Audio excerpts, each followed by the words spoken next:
And we are live. And so is the president. We begin to report that our country is safer, stronger, and far wealthier than it has ever been before. We are doing great. Starting off with some cap, huh? Michaka, thank you so much for the 20, my friend. Appreciate that. We're live. We're fired up. Let's react to this. Let's see what he's going to talk about. I heard he's going to talk about election corruption. I don't know, but I don't want it to delay too much. So let's skip to live and let's see what the president has to say, and then we'll give our thoughts after. We're going to go over Iran. We're going to go over this Democratic vote against Israel, and then we are also going to go over JD Vance's interview on Joe Rogan. So lots of good stuff planned for the stream. Let's get into it. The nation, but not anymore. 2 years ago, our country was dead. Now we are the hottest country anywhere in the world. America is respected like we have never been respected before. We have more money being invested in the United States than at any time in the history of our country. More Americans are working today than ever before. This week it was announced that inflation saw the largest monthly decline in more than 6 years. Just happened. It was just given out. The media reported it, and we accept it. Chat, this is live. The best in 6 years. The tax cuts in our great, big, beautiful bill are saving hardworking families thousands and thousands of dollars, like with the provisions, no tax on tips, no tax on overtime, and no tax on Social Security for our great seniors, along with the interest deduction on a loan used to purchase a car, but only if that car is made in America, and a 100% expensing for our job-creating businesses. Our stock markets are at their highest point in many years, but we can actually say of all time. And your 401ks, pensions, and retirement accounts are setting records. What a psycho old fuck. The country's at war with Iran. The economy is going to shambles because of this senseless war in Iran that serves us no purpose, and all he does is brag for the first 10 minutes of this useless address about how everything is great. Because I was lying, and people eat this up. The world and the pharmaceutical companies to act responsibly. Drug prices are coming down by 70, 80, and 90%. TrumpRx.gov. This will ultimately reduce the cost of health care. You have to go to TrumpRx.gov and take advantage of it. But the cost of health care is coming way down because of what we've done with prescription drugs. And with Trump accounts, every child in America now has access to a tax-free investment account to save for their future. Billions and billions of dollars are being invested, put in by companies and individuals to take care of our children so that at age 18, they will have potentially hundreds of thousands of dollars in their account, and they'll get off to a great start in life. So for that, go to trumpaccounts.gov and sign up your child or any child who'd like to sign up. Our previously wide open borders have been transformed into the most secure borders in the history of our country, with 0 illegal aliens being admitted to the United States in the past 14 months. That is 0. Nobody thought it was possible. We had the worst border in the history of our country, and now we have the best. The bar is real low there, okay? The border was wide open, you closed it. That was a baseline standard. Level since 1900. Or more than 125 years ago. We're making a record investment in our armed forces, and we have the strongest and most powerful military by far anywhere in the world. I built it during my first term, and unfortunately, we're forced to use it now. We won in Venezuela, which is now working with us to produce millions and millions of barrels of oil. We are likewise winning big in Iran, and you will see the fruits of that labor very, very shortly. America is definitely not shortly doing really well, but we still have a major challenge that must be urgently addressed, because no country can be great without fair and honest elections. You have to trust your country, because if there can be no trust, there can be no greatness. And that's very simple. No trust, no greatness. For many years, I've called for bold, swift, we don't trust you because the Adelsons are all in your pockets. To protect the integrity of America's elections. Every American deserves to know that when they cast their vote, that vote will be counted accurately in a system, and that is to make that system secure. One where cheating and interference are not just difficult, but virtually impossible. Unfortunately, the system we have today falls catastrophically short of that standard. Tonight, I'm announcing the immediate declassification and release of critical intelligence, revealing shocking vulnerabilities in our election infrastructure. This evidence shows that the election system we have dangerously exposes and really exposes like levels never thought possible to hacking, exploitation, and foreign interference. Just as disturbingly, this vital information has for many years been covered up and hidden from you, the American people, our beautiful, our great American people. But that all changes right now. The documents we will release starting tonight have been gathered by the White House Government Transparency Task Force, a great group of people, along with the staff of the President's Intelligence Advisory Board, supported by our top intelligence agency chiefs, who have all personally reviewed the findings. We are presenting this evening and fully confirmed their authenticity. You can see these documents for yourself at whitehouse.gov. That's whitehouse.gov. Go check it out. Our purpose in disclosing this information is not to weaken confidence in election, but to earn that confidence by confronting vulnerabilities and correcting them very, very quickly. And that's what we're doing. The documents cover 5 major areas of concern. First, they show that over a period of years, starting during the 2020 election cycle, the People's Republic of China carried out what is believed to be the largest compromise of election data in history, resulting in China's illicit acquisition of 220 million U.S. voter files. That information includes names, addresses, phone numbers, political party preferences, and other sensitive data that would be needed to register to vote and engage in other nefarious activities, which is exactly what was happening. Chat, are we believing this? This data loss presents an unprecedented election security nightmare.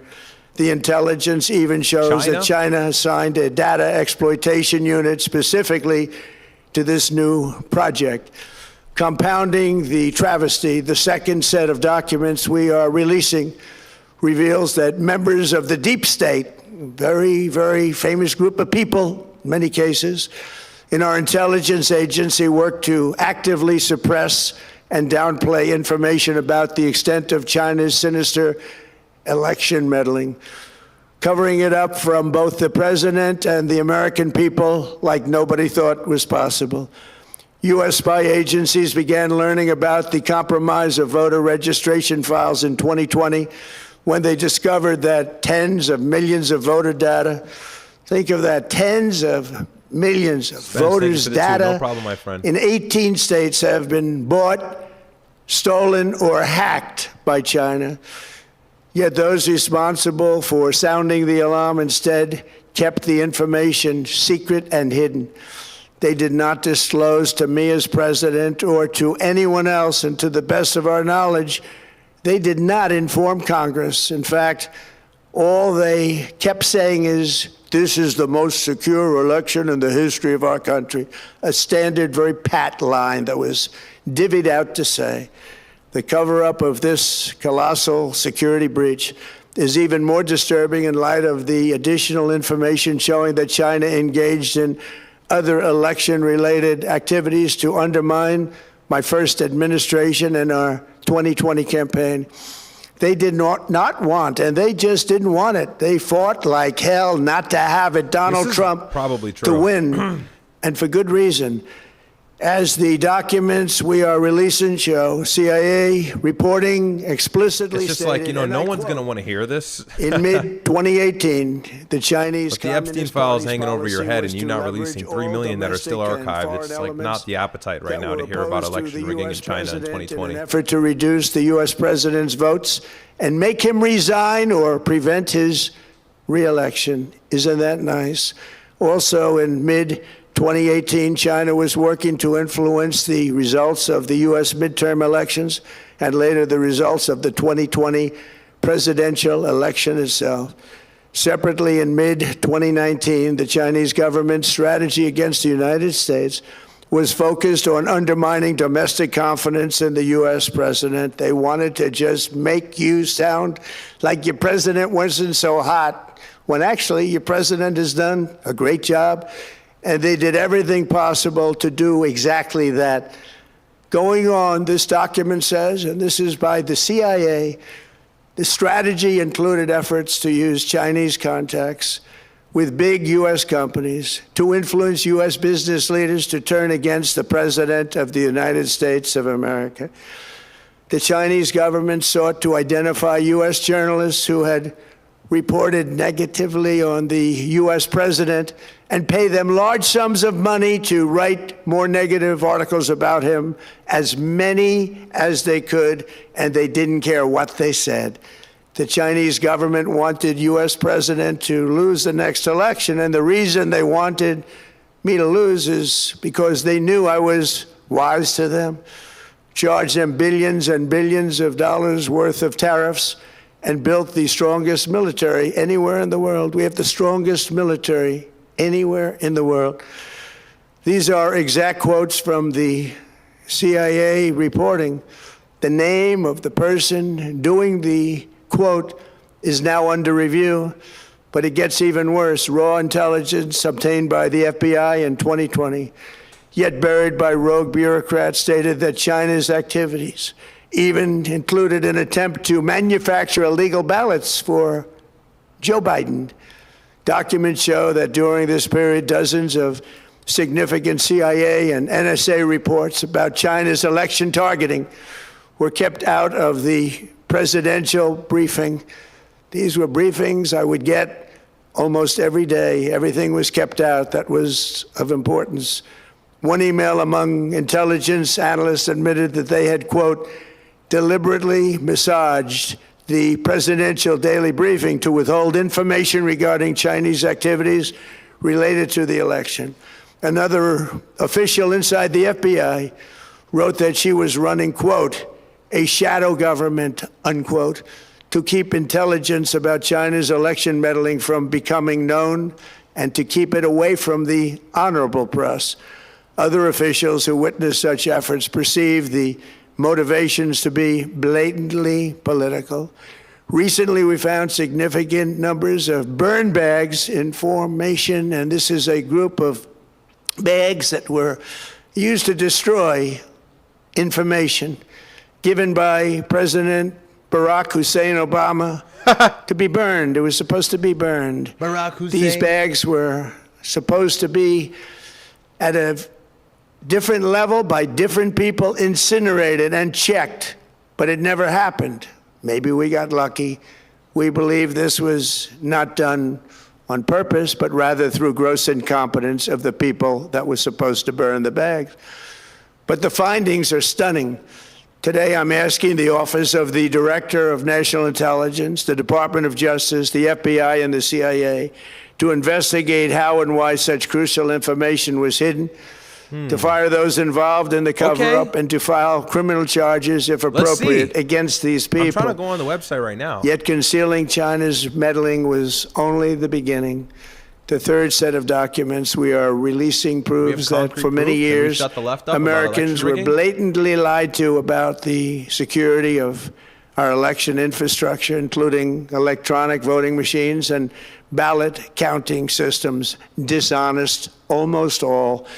They're vulnerable and they're easily compromised, and people within our government knew that. Tonight, we're publishing a series of previously classified U.S. intelligence community assessments and other reports proving that our government has long known these machines are extremely exposed to attack. As one assessment states, we judge that the United States adversaries, including at a minimum Russia, China, Iran, North Korea, as well as non-state groups, have the capability to compromise U.S. election infrastructure. That's unquote, but that's some statement, isn't it, made by supposedly great patriots of our country. The document goes on to further state that, quote, we assess that centralized election-related data repositories, such as voter registration databases, poll book. Okay, I'm going to let it play. Dude, timing. Everything with Trump is bad timing. The timing for what he proposed to the Supreme Court in regards to birthright citizenship, too late. You already fucked up too much. The mass deportation started way too late. Now you're trying to like uncover this election rigging corruption cycle by China. And it's like, bro, that was 6 years ago. And now we're at war with Iran. And other of our democracy. You know, many people have questioned whether it could actually be possible to electronically manipulate vote totals or change election results on these terrible machines. Today, we are releasing documents that show the CIA obtained reporting of a specific plot to do a big number in favor of the corrupt Maduro regime in Venezuela. And that's exactly what happened, conspiring to digitally rig their own country's elections in 2020, and that's what they did. This reporting included precise details about methods. All right, who gives a fuck about what he's saying right now? I'm going to pause really quick. Kamala just tweeted this. Check this out. She goes, the president is about to get on television tonight and peddle lies about conspiracy theories. Here's what you need to know. The 2020 election was not stolen. We won and he lost. The SAVE Act is voter suppression. All right. Fuck you. The president is scared of your power and he wants you to believe your vote does not matter. Okay. Methods to regime set of documents reveals that even when significant evidence of fraud has been detected, it has been buried and covered up. Among the disclosures tonight are FBI files detailing evidence of alleged fraud by a large-scale voter registration operation in Michigan. In 2020, Michigan State Police raided a Democrat Get Out the Vote organization, corrupt group in Muskegon.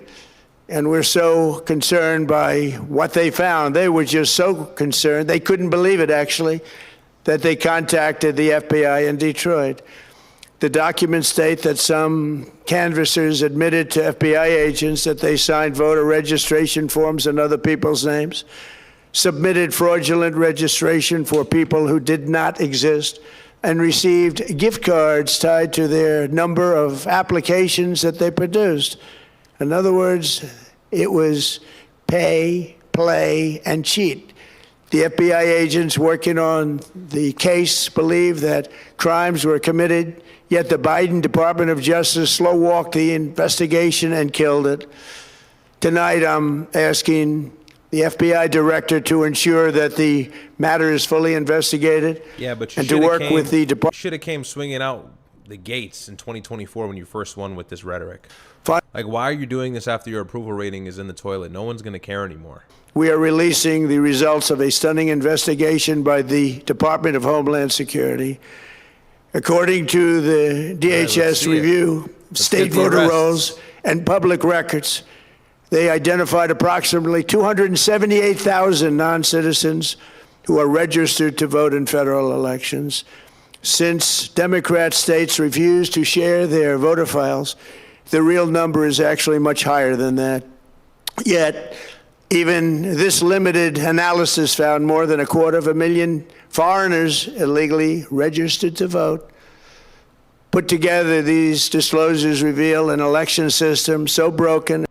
Chat, isn't this funny that this comes right after the Democrats are now opposing Israel and winning favor of many Americans? Trump's like trying to counter signal now and say, well, they rigged the election and they're corrupt. And it's like, dude, this is a losing battle. And so vulnerable. It's a losing battle. This is not the way to fight them. Manipulation and corruption. China and other countries have been trying to meddle in our elections. Evidence of fraud has been buried. Hundreds of thousands of non-citizens and dead people are listed and active on the voter rolls, and yet we still have elections with no voter ID, no proof of citizenship, and tens of millions of ballots floating aimlessly through the mail. As one example of the insanity, California's recent election for mayor of LA and governor was held on June 2nd, a long time ago, but it was just completed a few days ago on July 10th. Think of that, much more than 1 month. Took a month to count the votes. I wonder what they were doing. This is worse than any third world country. There's no third world country that has elections like we have. In a rare move, NBC and ABC Fake News have both said that they would not cover this speech. They knew what it was about because of the fact that they don't like the topic, because they know how corrupt our system is and they don't want to reveal it. They and others in the media are part of a plot. They want to continue this fraud for whatever reason. They want to keep it going. They want to protect the radical left. They can't have a great country, and that's true. You can't have a great country without free and fair elections. Fraud like this should mean a revocation of their licenses. They use our public multi-billion-dollar in value airways for absolutely no money. They pay nothing. All we want is honesty in our elections and honesty in reporting. They pay nothing for multi-billion-dollar assets. Great damage has been done to our country. Our elections were left vulnerable to being rigged and stolen, and the trust of the American people was lost. This cannot be allowed to continue. Every American, whether you're a Republican, Democrat, Independent, or otherwise, should be able to agree that we deserve the most secure, honest, and fair election system anywhere in the world. Secure elections should be a partisan, really. Someone said third term incoming. We should be together, Democrats, Republicans, Independents, everybody. And it should not be a partisan issue. It should cause to unite us, not to divide us. This should be a cause. We should be united, not divided. In light of the brand new and irrefutable information I have revealed tonight, my administration is in the process of notifying the states whose election data was compromised by the People's Republic of China and many others. We will be working closely to mitigate any harm, and we're taking swift action to ensure that sensitive voter data is better protected so we can never be bought, we can never be hacked, and we can never watch a stolen election again. Tomorrow, the Secretary of Homeland Security will hold a briefing to outline his department's recent work confirming cyber vulnerabilities in our electronic voting systems. They are bad. We're in the process of informing governors, senators, and members of Congress of potential issues in their states. If you look at voting today, it's in such bad shape in so many states, and we are committing to fix it. And we're also committing to be working with those states and local jurisdictions to help them fix and patch known technical vulnerabilities before the midterm elections. We have very important elections coming up. We want those elections to be honest. I've also ordered DHS to notify every state about non-citizens on their voter rolls and direct them to remove all ineligible voters from the lists immediately. Based. Okay. But most importantly, addressing this crisis of election security demands that Congress must pass the Save America Act. How easy is that to do unless you want to cheat? The only reason you wouldn't do it is you want to cheat because your policies are so bad and your candidates are so pathetic that you can't get away or can't get elected any other way. This landmark just move to Thailand, guys, honestly. bill requires that all voters must show photo voter ID. How simple is that? Could I have your photo, please? Photo voter ID. Guys, as Trump is talking about this, Iran is bombing the shit out of Qatar right now. Unconfirmed report describes massive explosion in Qatar around 3:30 a.m. local time. So that was about 30 or 40 minutes ago. All voters He's over must here be talking about corrupt. 2020 elections. So you would have no mail-in ballots except for illness, disability, military deployment, or travel if you're going away on business or vacation. These reforms are urgently needed to stop the vulnerabilities that I've mentioned. To all Americans, I ask you to pick up your phone tomorrow, call your representatives in the House and Senate, and demand that they pass the Save America Act without delay. Together we will restore faith and confidence in our country, and we will be bigger, better, and stronger than ever before. Thank you. God bless you. God bless our great military. And God bless America. Thank you very much. All right. President of the United States, ladies and gentlemen. So that's going to conclude his speech. That's that. Welcome to the show.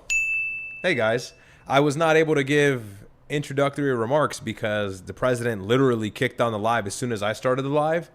And so he always kind of starts late. If you've been paying attention, he always starts at like 9:07, 9:10, but he actually started at like 9:01, 9:02 today. So he was pretty much on time. But regardless, I guess he's going to blow the lid on all of this corruption within voting and voter fraud, I suppose. So let's look here. We have this link that he just dropped for the public to take a look at. Disclosed TV put it up on X. And it's right here on the whitehouse.gov official website. And it reads election integrity.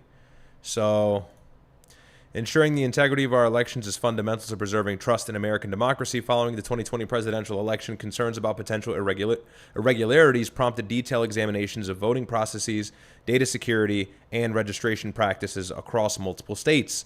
Below, you can download documents and report addressing key areas of election integrity. This is obviously his address.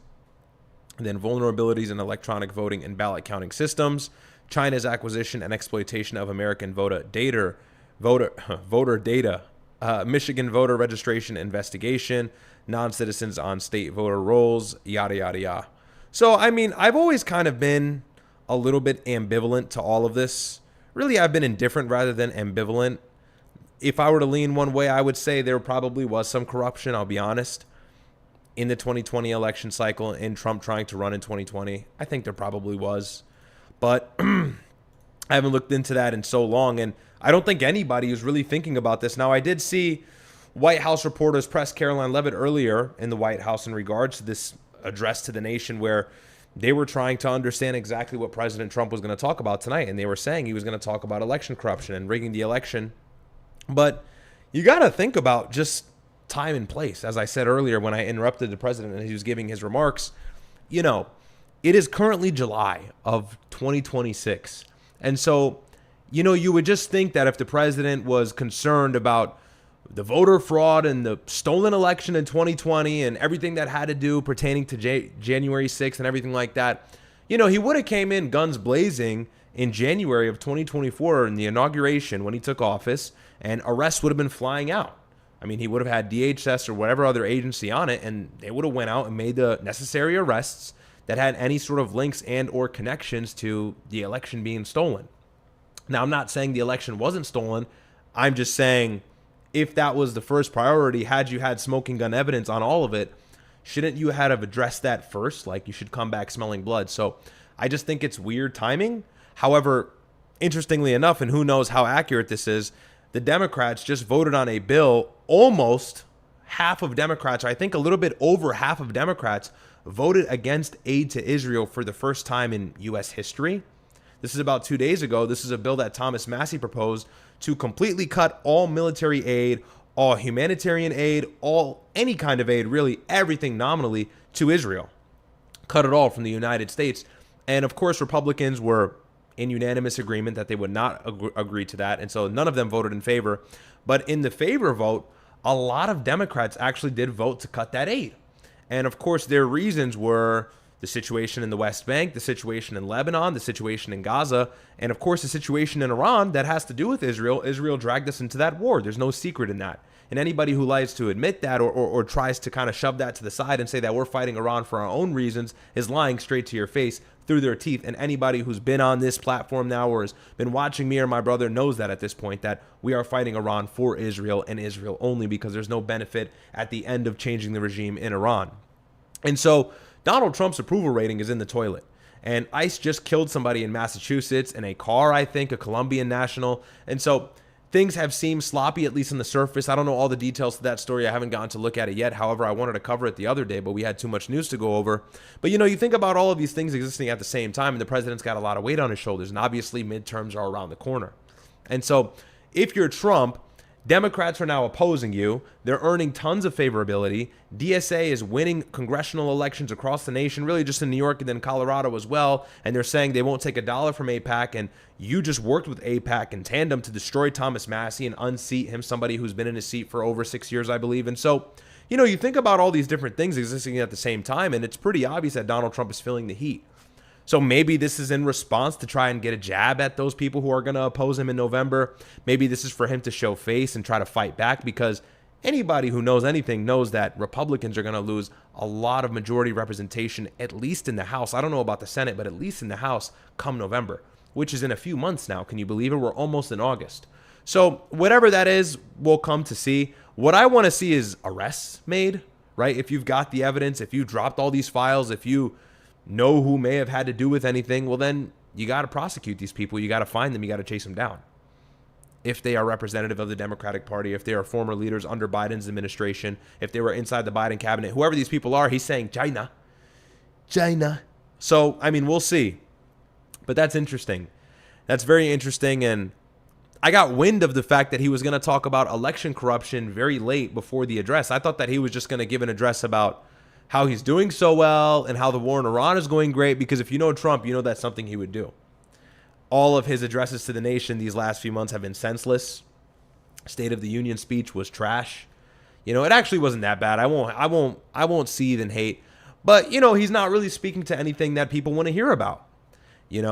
So, and Trump's got two different groups of people that he has to please. He has his donors, he has his Israel firsters, he has his Mark Levins, he has his Adelsons, Marco Rubio as well, and JD Vance, believe it or not. But then he also has the white right in the United States, the former Charlie Kirk fans now converting to Groyper-esque kind of people. And so that's a large base of the U.S. that has an appetite for policy that favors us here domestically. And Trump has not really answered to any of that. And so he's got to kind of straddle that line and tiptoe that line, and he's done a horrible job of it. Maybe this is a coping mechanism to try to alleviate the pressure that he's feeling from those two circumstances. I don't know. But it's all speculation. It's really interesting, But let's see. I had some chats here.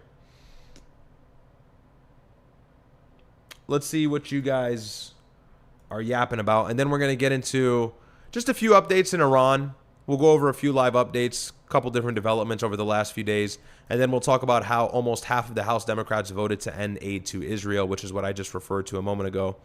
Failed by a vote of 104 to 314, but the Democrats were split even, which is pretty crazy. So, yeah, 103 Democrats voted to cut off aid to Israel while 98 opposed it. So, big stuff there. We'll go over that, and then we're going to talk about JD Vance on Joe Rogan, trying to do apologetics for his potential 2028 run for president of the United States. Michaka says, nothing 07, $20. Thank you so much, my friend. I appreciate that. Spence is here, says, thanks for going live, homie. I appreciate you, man. Of course, no problem. Mr. Obsidiac says, hey, Riyadh, what foods to make from grass-fed beef? Interesting question.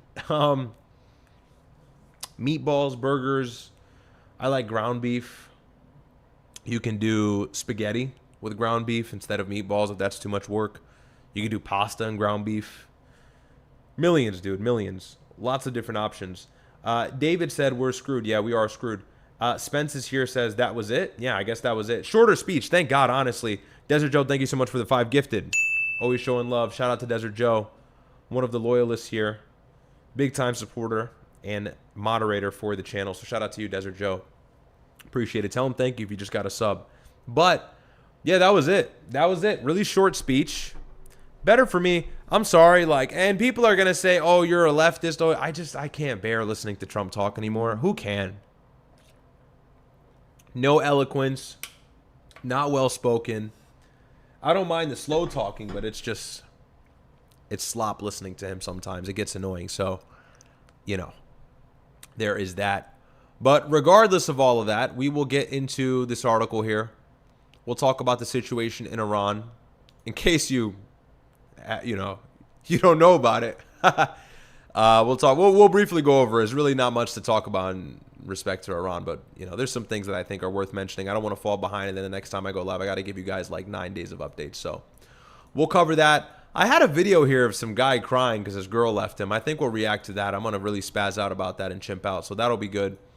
But yeah, anyways, let's check out this article here. So let me get the live chat up, and then you should train MMA. I think you like it. Thank you, Ivan, for the $2. And MD, welcome to Riyadh Squad.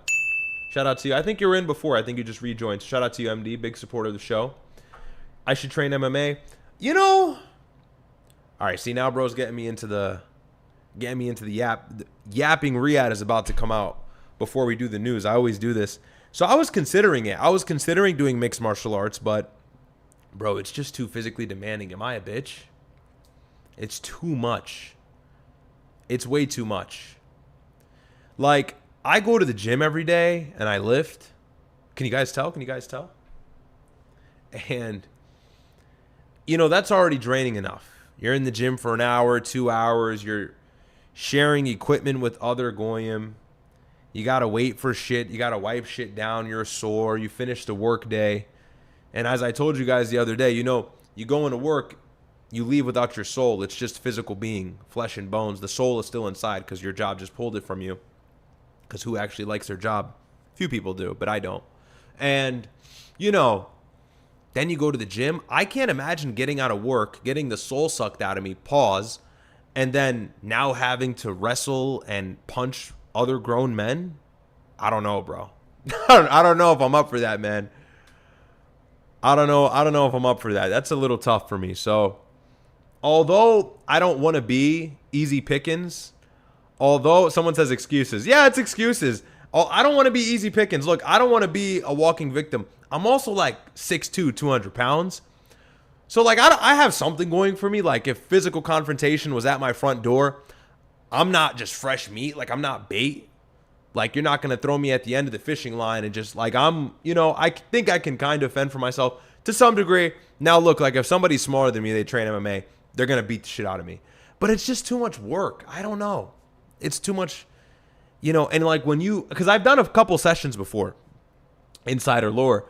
I've, like, done grappling sessions before. And, bro, you wake up the next day and, like, new muscles are hurting. Also, I don't want to lose too much muscle mass. I've already lost too much getting this lean. I don't want to lose too much more. And I feel like when you do fighting, when you do jiu-jitsu, when you do boxing, kickboxing, whatever it is, your body starts to change in a way where you don't look like, I don't want to say I want to look like a bodybuilder. That's not the case whatsoever, nor am I close to ever looking like that, or I ever was looking like that. However, I do think that it's not conducive to, like, retaining muscle because it's extreme cardio, and can you train MMA every day vigorously and then hit the weights and make gains? And I just rather pick one poison, bro. You got to pick your poison with that shit. Because I've seen great fighters. I work with a couple guys who do MMA, and a couple of my buddies do that shit. And, dude, they're killers, but they look like bitches. And I know that's not all fighters, okay? I know some fighters are scary looking, but I'd rather look like I could beat a nigga ass than actually beat a nigga ass. Because I don't think I'll ever have to beat a nigga ass. You know what I mean? I don't think I'll ever actually have to get into a physical confrontation. However, you never know. You never know. Okay? I think I just spit on my mic. Gross. You never know. So, yeah, I'll leave that there. Mixed feelings on it. Let's see. Salam, brother. How are you? Walaikum salam, bro. You say, I always wanted to know, what do you do for work if you don't mind? Yeah, I Fed chat? I can't tell you that, bro. Thank you for the 10, though. Bro, God bless you and your family from Australia and Palestine. Hey, shout out to you, man. Shout out to you, John. I appreciate that. Ivan Leal says, you don't have to compete, just train. Yeah, I know. God bless you too, John. And your family as well. I know that, okay? I know that I don't have to.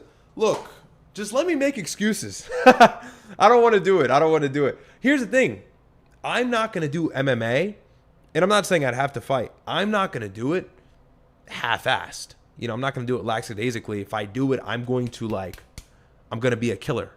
And that's kind of how I am with a lot of things. Not to be like pick me, like, oh, I do everything to the fullest extent. But, if I'm going to pay money for a gym every single month and get cracked in my head sparring and eventually get CTE and then throw my wife down the stairs as a result of my CTE from getting hit in the head repetitively in my 20s, I'm going to do it to the fullest extent. Like, I'm going to reap the benefit of that.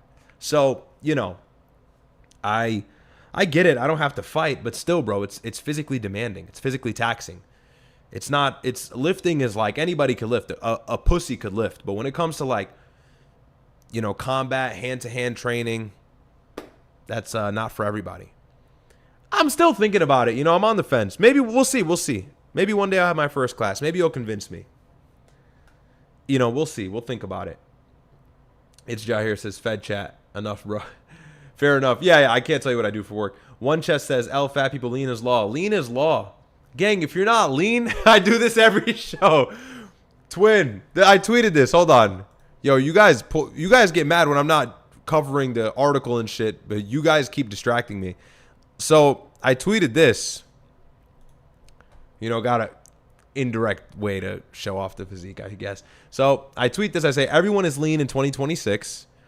Promise the grass is greener on this side. A good body is always respected. Eat right and train hard. I swear it's that easy. And this is me at like 195? 195. I'm like 189 right now, so I'm a little bit down from this. But, because I got leaner. But yeah, it's like, yo, I can either focus on this or I could focus on beating niggas up. And to me, I'd rather look like I could beat niggas up and then not beat niggas up because I don't want to fight anybody anyways. I'm not a fighter. I'm a lover. If it needs to go there, I will defend myself if need be, but that's not my first option ever. So, yeah. Yeah, but shout out to One Chest, the official trainer for my community, my brother's community. Get with him if you need help recomping your body, changing your body. He'll drop the link in the chat, I'm sure, and I'll go ahead and pin it after I read this article. So anyways, let's get into everything. Ivan Leal says, I respect the honesty. Yeah, I won't LARP, bro. I won't LARP. I'm not going to lie and be like, oh, I don't like it. It's just too much work. David says, get personal lessons and equipment. Yeah, I guess, maybe. If I'm going to do it, I'm going to go to the gym. I'm going to build a community. I'm going to make friends there. I'll do it the right way. So, anyways. So, let's see what's going on with Iran.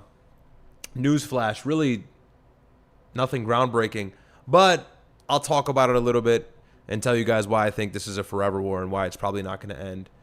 At least before midterms. I don't think it will. But let's see. So here is the latest. This was updated like 20 minutes ago. Oh, 1 hour ago. The time passes us so quickly, doesn't it?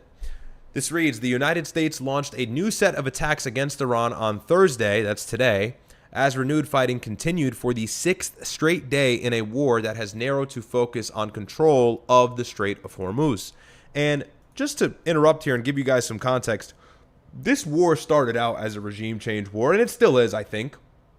But when this war started out, the talking points were so different. Remember when this war started out, Rubio, Vance was kind of hiding for the beginning, but Rubio, Vance at one point in a White House meeting, he said the same thing.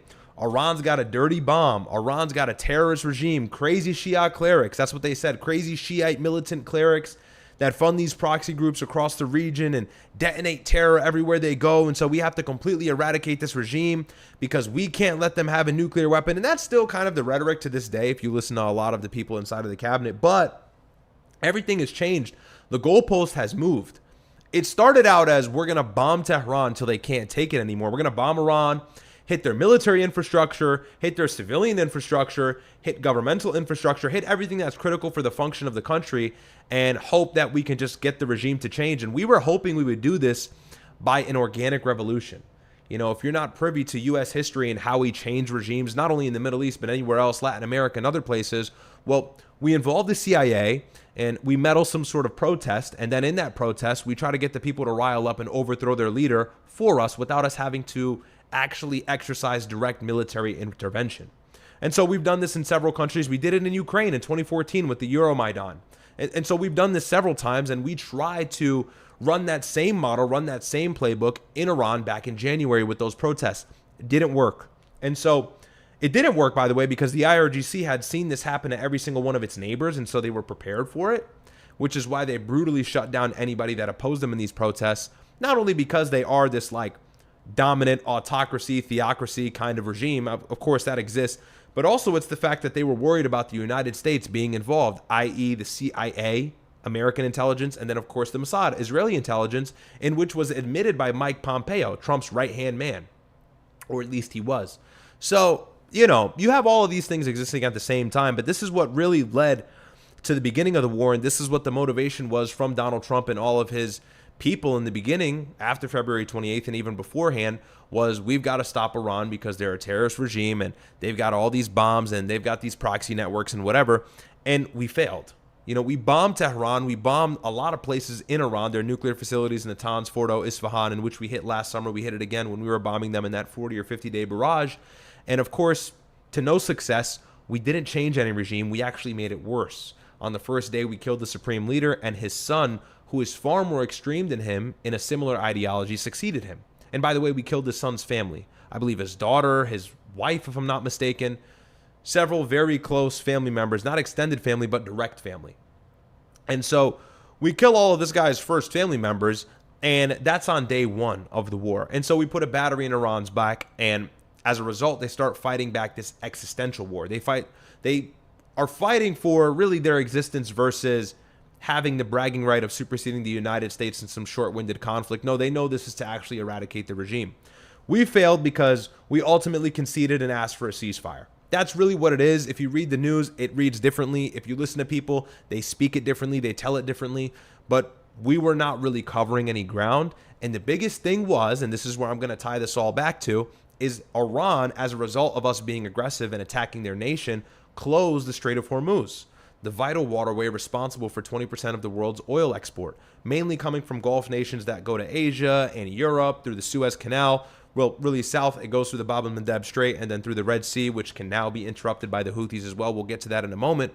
But Iran closed this waterway for the most part. And so immediately the economic pressure began to be felt. A lot of European countries, a lot of Asian countries were very worried that they were going to go into an energy crisis and have oil shortages, gas shortages, and as a result, these countries would have to enter a state of emergency, plummet into darkness, all these very scary things that were forthcoming if the war persisted. And so the United States had no choice, and by the way, this was affecting our economy as well, and so the United States had no choice but to try and broker some sort of ceasefire. And pay attention. We had the Memorandum of Understanding, which was about 3.5 weeks ago, and of course that's all foiled, that's done, that's fell underground because of these new strikes for the last 6 days. But we had the Memorandum of Understanding, and compare the ceasefire in April to the ceasefire or the Memorandum of Understanding that we just had a few months ago at the end of June. Pay attention to the differences in the deals.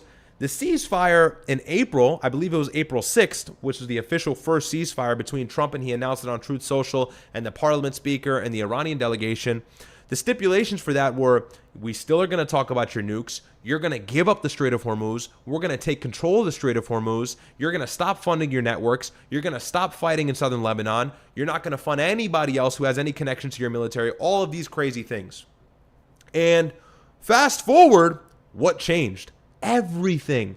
After April 6th, it didn't work, and that's because on April 7th, Israel launched Operation Eternal Darkness, I'm not making that up, Google it, and bombed Lebanon over 100 times. And in doing that, it motivated Iran to think that the United States was acting in bad faith. They couldn't control their greatest moral hazard in the Middle East, being Israel, and they knew that that ceasefire, quote unquote, was going to be short-lived because the United States could not control the main aggressor and really the main motivation and or catalyst for this war being the state of Israel, the nation state of Israel. And so we fast forward, that doesn't really work. We try and launch Operation Freedom where we guide the vessels out of the strait. This is in the middle of April going into May, I believe. Nothing works. And so it's kind of just like this loose, ambiguous, somewhat ceasefire. We're just gathering our marbles. That's what the point of this is. And as a result, Iran doesn't fold. And they keep control of the strait the whole time. And the only times they open the strait is when the United States and Israel together stop their aggression. There were a couple times, I remember on one instance on a Friday at some point in May, Abbas Araghchi had tweeted on Twitter, who was the foreign minister of affairs for Iran, that they're going to open up the strait because the aggression has stopped. And that lasted 2 or 3 days. I think they closed the strait back on that Sunday, and then Trump launched Operation Freedom on the following Monday. That didn't work because they drove our naval destroyers out of the strait, or our naval vessels, out of the strait. And that was done before it even started. And then now you fast forward to the Memorandum of Understanding. This is a little bit more recent, so we don't got to dust off as much as we had to previously. This is fresh in our minds. What did we have for the Memorandum of Understanding to get Iran to actually agree? Remember, the U.S. was going to give Israel, and whether it was coming for the Gulf or the U.S., we were going to give Iran, not Israel, $300 billion. We were also going to allow them to control the strait. They just couldn't tax the ships, and if they did, it had to be an environmental fee. So we coined a fake term so it didn't feel as bad, or it didn't hurt or sting as much when they still told these ships anyways, which was something we knew we were never going to get them to stop doing. And so we allowed them to control the strait. We gave them $300 billion. We probably threw the money on the side somewhere here or there just for them to not bomb Israel, because at this point during the Memorandum of Understanding, when it was officially enacted and agreed upon, Israel was hitting Lebanon. And on top of that, we released oil sanctions on them. We gave them licenses to sell oil so they can make a ton of money on oil. And so all of this is happening, and it's obvious the United States is desperate for a deal. Again, now we move to the last 6 days. Last week, Iran starts getting aggressive. The beginning of last week, they start getting aggressive with ships in the strait. And that's because these ships are not following Iranian directions. They're using the Omani waterways. They're using the Omani waterways to export oil so they can avoid paying the Iranians through the Iranian waterways. Pay attention here. I'm talking about Oman, the country that is directly across the coast from Iran and shares control of the strait. At least they did. They don't anymore. Militarily, they can't. They don't have the ability to. But who had their hand all in this? It was the United States trying to help these ships and Oman guide through and get out of the strait without having to deal with Iran. And so Iran, of course, knew this. They saw it, and they started droning the ships and hurling threats to drone the ships. And I think it was 3 or 4 ships that they were able to hit and strike before the U.S. said that's enough, and then we started bombing their southern coastline. Bandar Abbas, Qashm Island. Today we hit Bandar Kamir, which is just westward of Bandar Abbas, but those are the inner port cities on the coast of Iran, just at the bend of the Strait of Hormuz at its narrowest point. And so that's where a lot of military infrastructure and or their naval bases are, where they can launch some of these drones and or missiles. They use it as a stationing ground to administer their aggression against the Strait of Hormuz. And so we've been attacking that for the last 6 days now, attacking it aggressively. And this is all because, yeah, it's a fight against Iran. I think the greater goal still is regime change. We're just not so upfront about it. Now it's the Strait. But this is because regardless of what Rubio or Trump says, they're saying, oh, well, you know, this is international water. And these are international waterways. Iran can't control these and or toll ships, even though Trump kind of contradicted him in that a few days ago, if you saw that. But they're saying, oh, Iran can't toll these ships and all this crazy stuff, that they're not allowed to do that. But we are actively trying to secure the strait, even though nothing is really happening. And it's because this is not a battle for safety. This is not a battle for maritime safety. This is not a battle because we're worried about the well-being of these oil vessels and the oil making it to these countries. This is a battle so the United States can control the Strait of Hormuz. We don't want Iran to control the strait. And the reason why is because if Iran controls the strait, they always have a weapon they can use and deal a great blow to us. Every single time we get aggressive, every single time Israel gets aggressive in Lebanon, we can't stop it.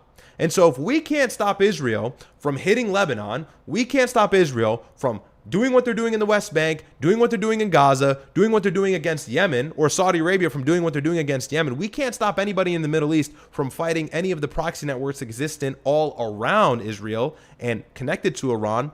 Well, then effectively, Iran will always, now that they've seen what this does and what damage it puts and what economic bleeding it causes for the United States, they will always interrupt the strait. And I think now this administration is realizing, and the U.S. and the Pentagon is realizing as a whole, there's no way we can allow Iran to always have this weapon sitting, standby, ready to use at a moment's notice. So we have to take this from them before their control gets so strong they're entrenched, and there's no way we can ever take it back. And now Iran has a great piece of leverage over us. That's strategic leverage like nothing else. Iran effectively made the Strait of Hormuz just as dangerous as their missiles program and or their nuclear program, because they can choke the world's economy at a moment's notice if they don't like what the United States and Israel is doing in the Middle East region that they're home to. And so we are trying to take control of the Strait, not because we're worried about maritime safety, not because we're worried about international waterway law, maritime law, UKMTO, all this bullshit. It has nothing to do with that. We're trying to take the Strait back because we don't want Iran to have this great weapon against us. And if we can take this great weapon from Iran, if we can seize it from them and no longer have to worry about them choking us in the neck every single time we escalate or any single time Israel escalates, if we don't have to worry about that anymore, changing the regime becomes that much easier. You know, if they never had the Strait of Hormuz, we probably would have been able to, at this point, get pretty close to actually decapitating the regime and destroying a lot of power that the IRGC had possessed.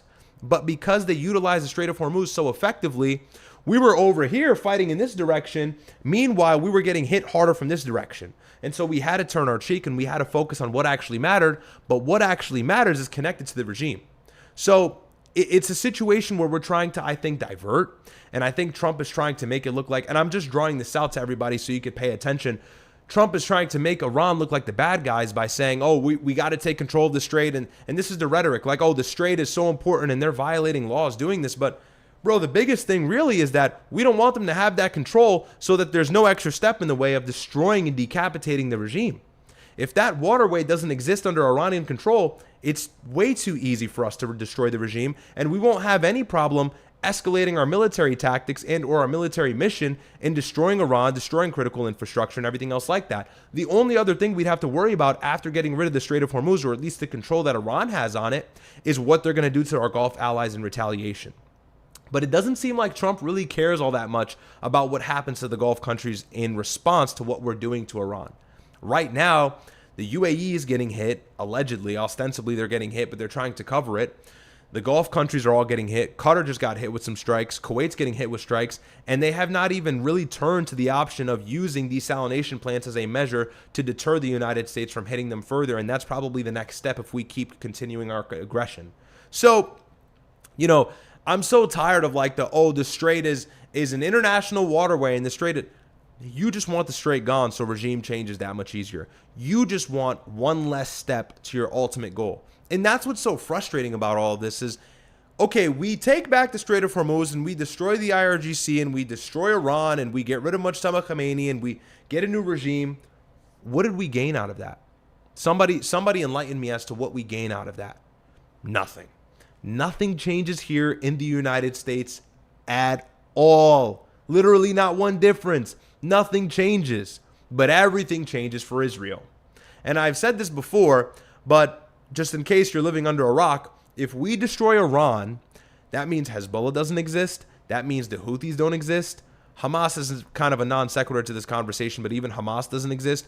No real resistance against Israel and their aggression and their encroachment upon borders exists anymore.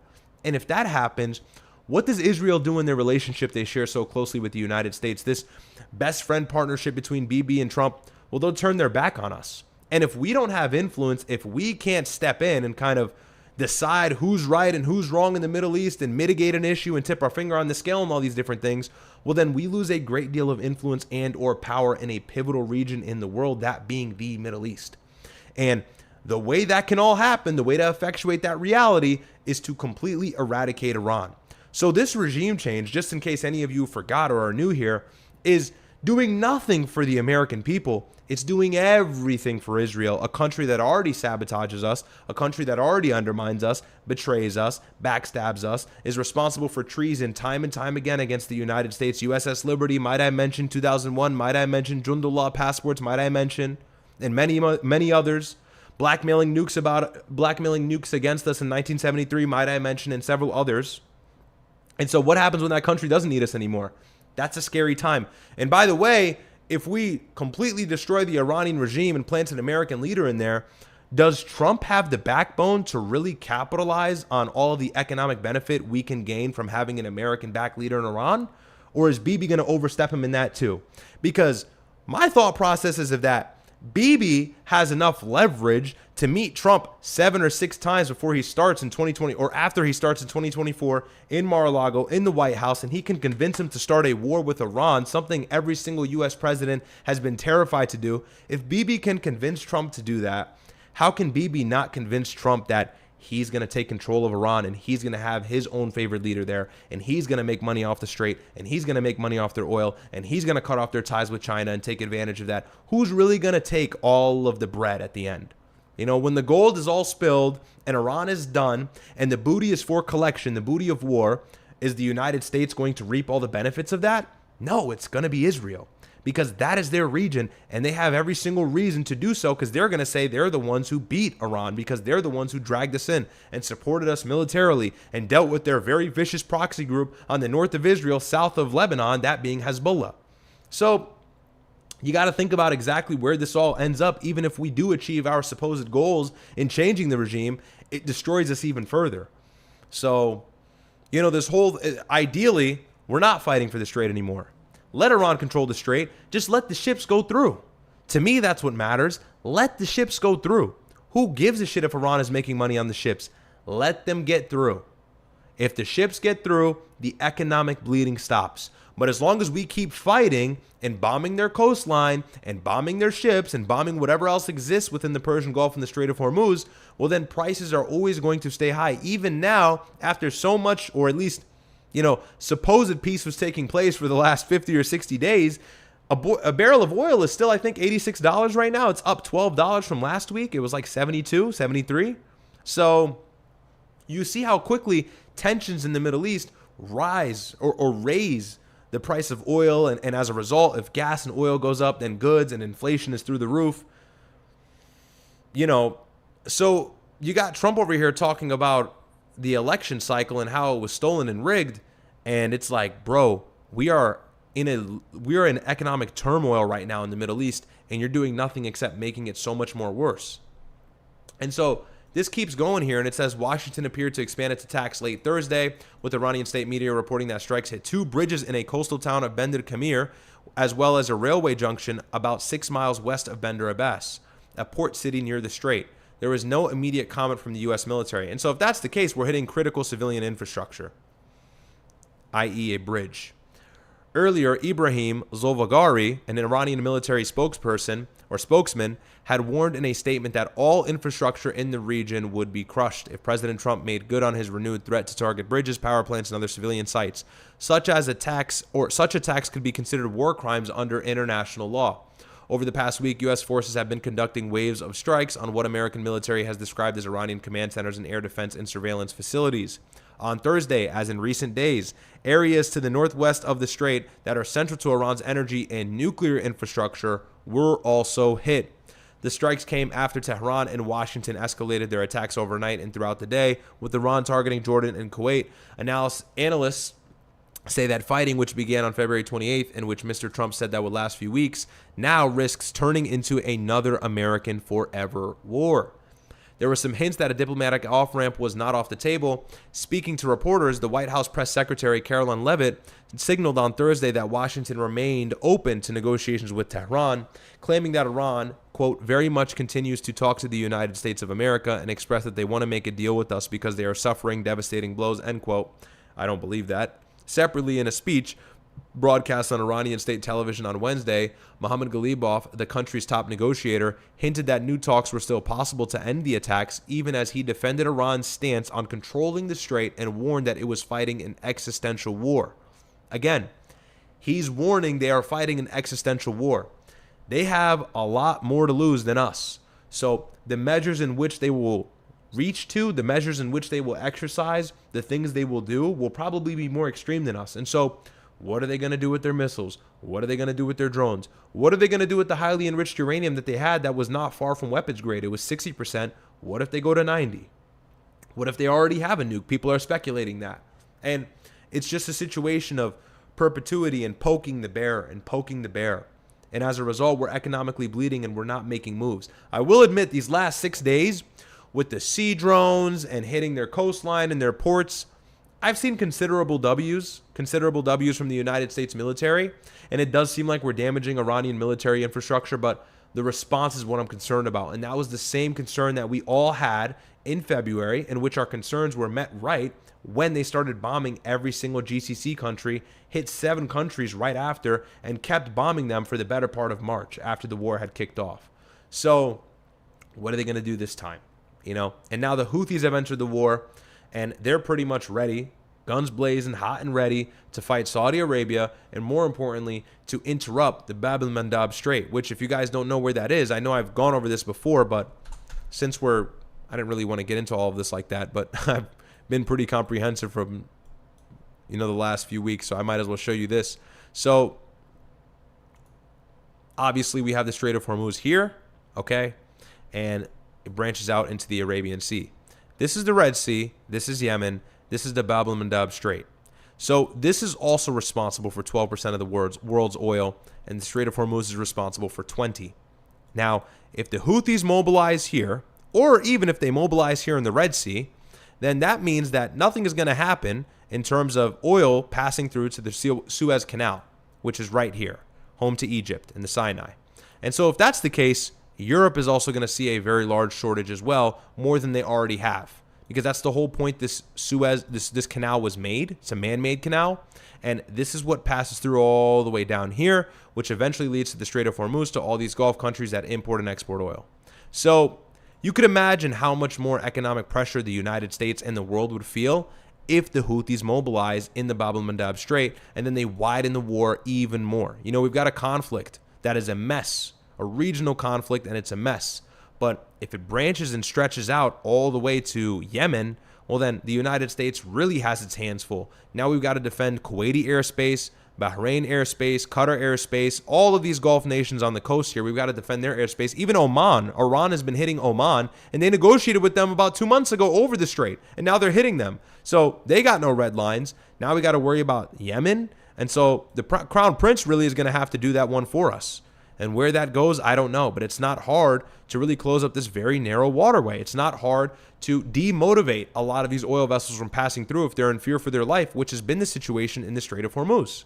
So that's another thing to think about, and that's another trump card Iran has not yet utilized that they very well may utilize if the pressure gets too strong. But, we'll see where that goes.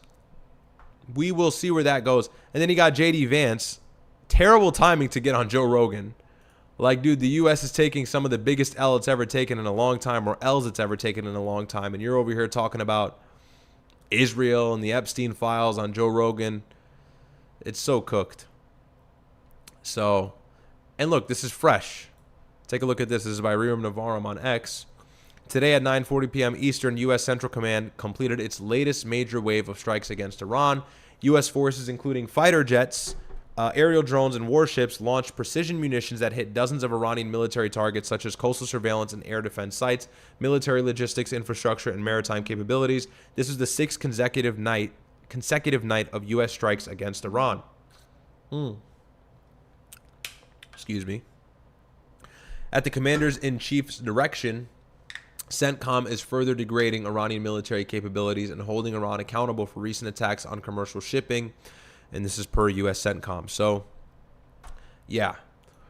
Response is certainly underway from Iran. What it will be and how it will look and how brutal it will be, we're going to have to wait and watch. But let's see. See what we got here.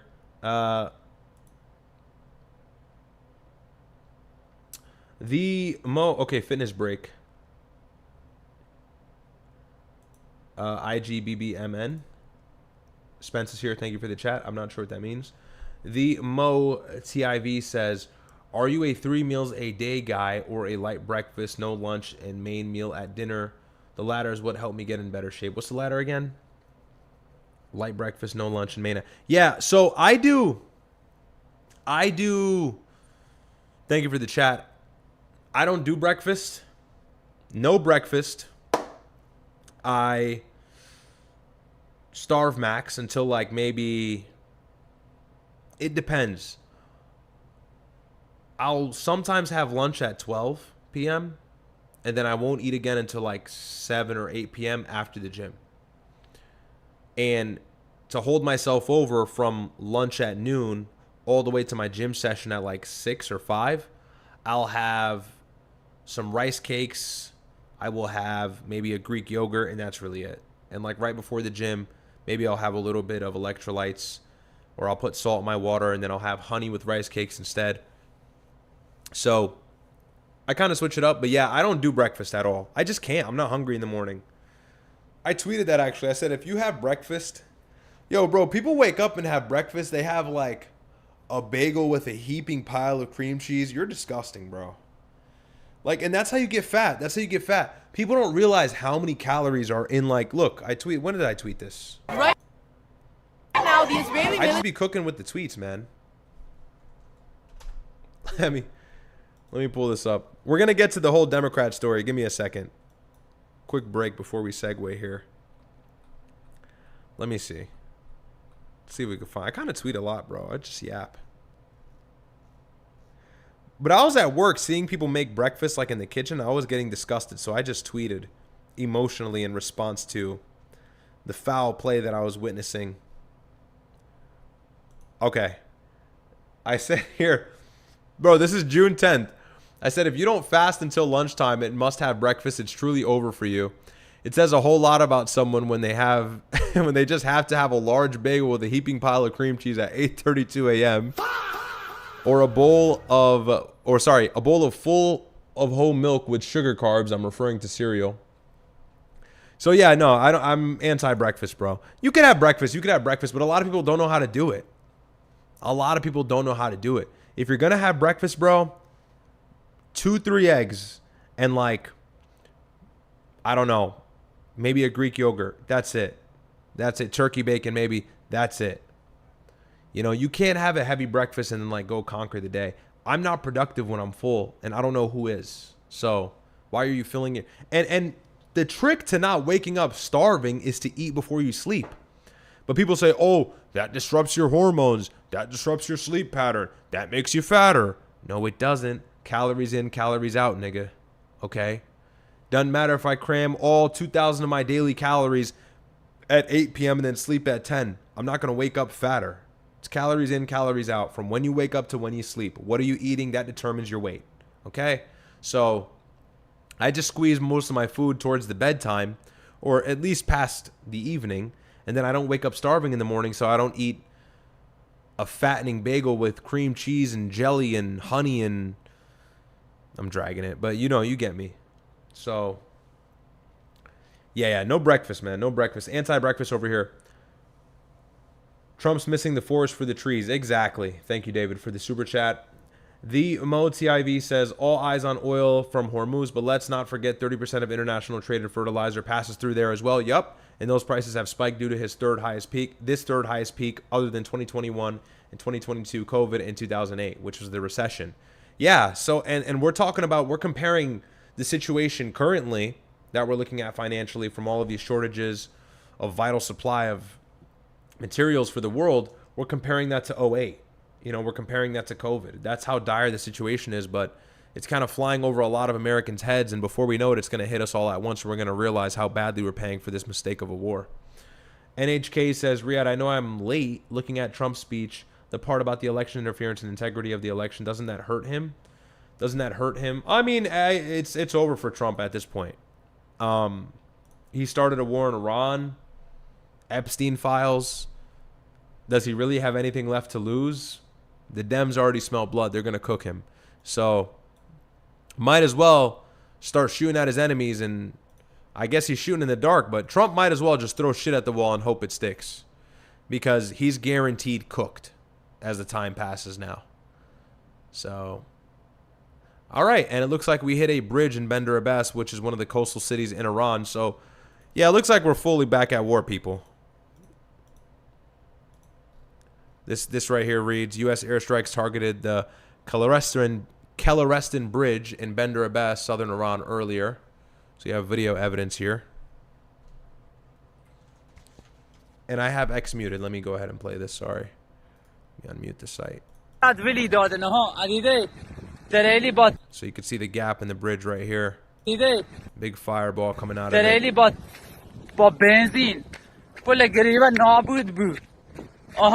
Is that Persian? عدیده Is that Farsi? پل گریوت تریلی تانکر سوخت نابود بود راننده مرد. Interesting. So yeah, there's that. We'll see what continues to come out. Not good though. Not good at all, because that just means Iran is going to respond just as hard to our allies in the Middle East, or maybe they'll even hit Israel. We'll see what happens. Hezbollah is actively fighting as we speak, I'm pretty sure, so. Let's see. One chest says most people are way under protein and overdue carbs. Yeah. Yeah, you don't need that many carbs, you know? You don't need that many carbs. A lot of you niggas don't even train hard enough to earn those carbs you eat. Let's talk about it. You know, a lot of guys over there are just spilling carbs over every single day. Rice, bread, rice, more rice, bread. What else? Cereal. You know, fig bars, Nutri-Valley bars. Is that what they're called? And it's like, twin, use those strategically. Focus on the protein. I'm not saying you don't need carbs. 99% of people need carbs. You want to make gains. You want to utilize them. They're your best friend. But you don't want them in excess. You'll get brain fog. You'll spill over. You'll feel slouchy. You'll hold water. You'll retain water. You'll look fatter. So you want to almost starve your body of carbs in a very strategic way to where your insulin is very sensitive. You're in an insulin sensitive state, so that when you do eat carbs and clean carbs, or at least carbs with protein, it goes up and it stabilizes because of the protein you have with the carbohydrates, and so that you can actually reap the benefit of eating those carbs. If you eat carbs all the time, you will probably gain weight, hold water, but you'll go into what's called an insulin resistant state. And then your body can't partition those nutrients correctly when you're eating those carbohydrates. So it's almost like a sponge, you know? If a sponge is always soaking wet and you just pour more water on it, you're not doing anything. But if the sponge is a little dry, it gets a lot heavier, right? When you put that water on it, when you pour water over it. So it's kind of the same thing with your body. You could think about it. When you're not always abusing carbohydrates, you're only eating them strategically for when you want to go to the gym, when you want to train, do your cycling, do your running, whatever. Your body processes a lot better. And if you know how to use them strategically when you lift, what I like to do on my rest days, I have no carbs. And then when I go train, when I lift, I'll kind of carb load a little bit. And what that does is ensures my body really soaks it up so that I have a good pump. I feel energized, skin's tight, veins everywhere. Anyways, I don't know why I'm getting into super niche. Get with one chest, guys. One chest can give you all that. I'm getting carried away. What's my workout split? Honestly, bro, it's all over the place. I don't even care about lifting anymore, so I don't know why I'm doing this. There's essential fats and aminos, but no essential carbs. Yeah, technically you technically don't need carbs, but you should utilize them as a tool. You don't need them technically. You need protein, you need everything else. You need sodium, but you don't technically need carbs. But you want to make sure you're in an insulin sensitive state. A lot of people don't think about this. Go do an A1C test. You can get it from your local pharmacy. Prick your finger, check your blood sugar, do an A1C test. You better be below 5.1. If you're not, your body's not working right. You know, people don't know this stuff. They just buy the bullshit online, the six-pack guru course from some hot Asian nigga. All right, pause. I don't know why I said hot. Don't clip that, please. From some handsome Asian nigga. Pause. Pause. I don't know why I said hot. Chat, that slipped. Don't clip that. But anyways, yeah, you check your... David, welcome to the Riyadh Squad. Yeah, you need electrolytes. Okay. Do I do any running? No, I don't run. I do run every here and there. Actually, I'm lying, but I try not to. All right, here the chat goes. Pause. All right, whatever. Don't clip that, please. If you fuck with me, if you like me, don't clip that. That sounds really bad out of context. Even with the context, it sounded bad. You get what I'm saying, though, right? Like, you're on the... All right, the chat's... All right, guys, grow up. You get what I'm saying. You're on YouTube, and you get this stupid advertisement. I'm really talking about, like, 2015 YouTube, where it's like this chiseled-ass Asian Chad. It's an Asian Chad, and he's like, want six-pack abs? Buy my 5-minute program. You'll have abs by tomorrow. And it's like that same person has an A1C level of like 9. Like, bro, you're about to die. You're diabetic. You know, lose weight, eat less. Yeah, hot Asian nigga is crazy. That's crazy. Oh, yeah, okay. Fruity and slip. All right, guys. It was zesty. Okay, it was zesty. One-way ticket to Sudan. Yeah, I deserve it. Ivan, thanks for the super chat, letting me know I'm zesty. You get what I'm saying. Guys, can we be adults? Yeah, Mike Chang. That's what I'm thinking about. You get me, bro. You get me. All right, that's bad. I'm trying to think of ways to cope and rebound from that, and I should just probably move on. All right, so anyways, yeah, so almost half of House Democrats vote to end aid to Israel. So let's go through this story, right? Let's go through this story. Let's forget about what I just said. The House on Wednesday rejected a measure to eliminate U.S. aid to Israel, but almost half of Democrats supported the move, reflecting a rapid and dramatic shift within the party away from decades of unequivocal support for the Jewish state. Did she really have to say that? She could have just said Israel. The measure, which sought to cut all $3.3 billion in military and humanitarian aid to Israel from a foreign affairs spending bill, failed by a vote of 104 to 315, so still staggering minority, with 10 voting present and all but one Republican, of course Thomas Massie, voting no. But more Democrats supported it than opposed it. This is big, including many who said they voted in favor despite their opposition to the cuts of humanitarian aid.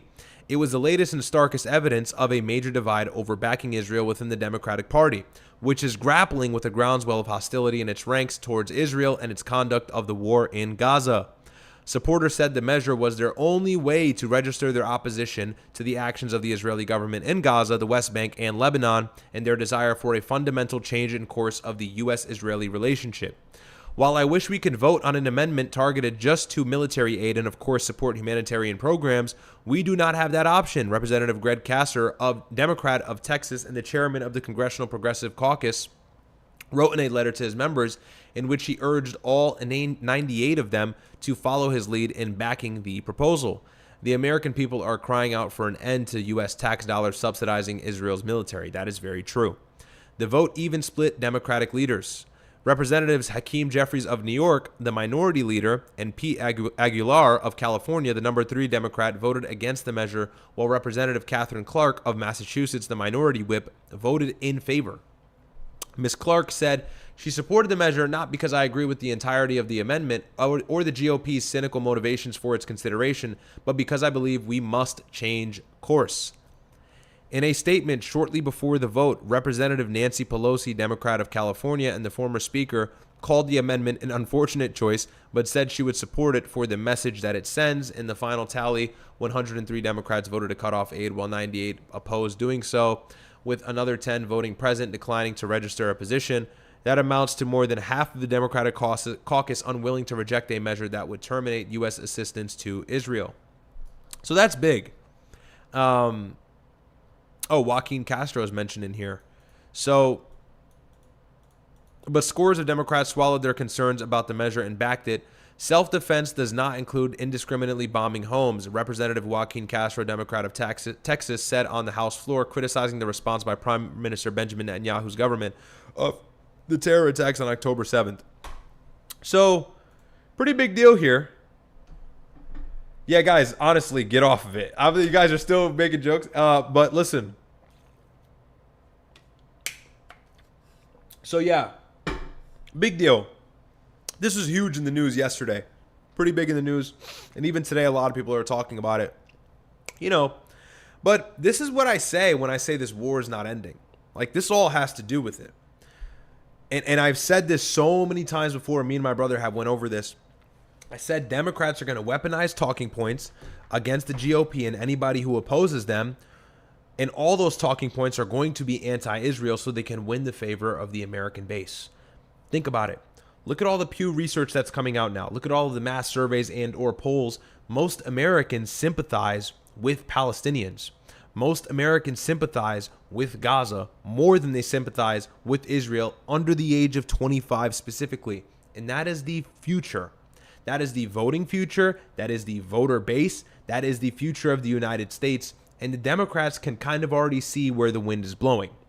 They are moving and rolling with the punch. While the GOP, Trump, JD Vance is starting war in Iran, going straight into like a Mike Tyson winding right hook.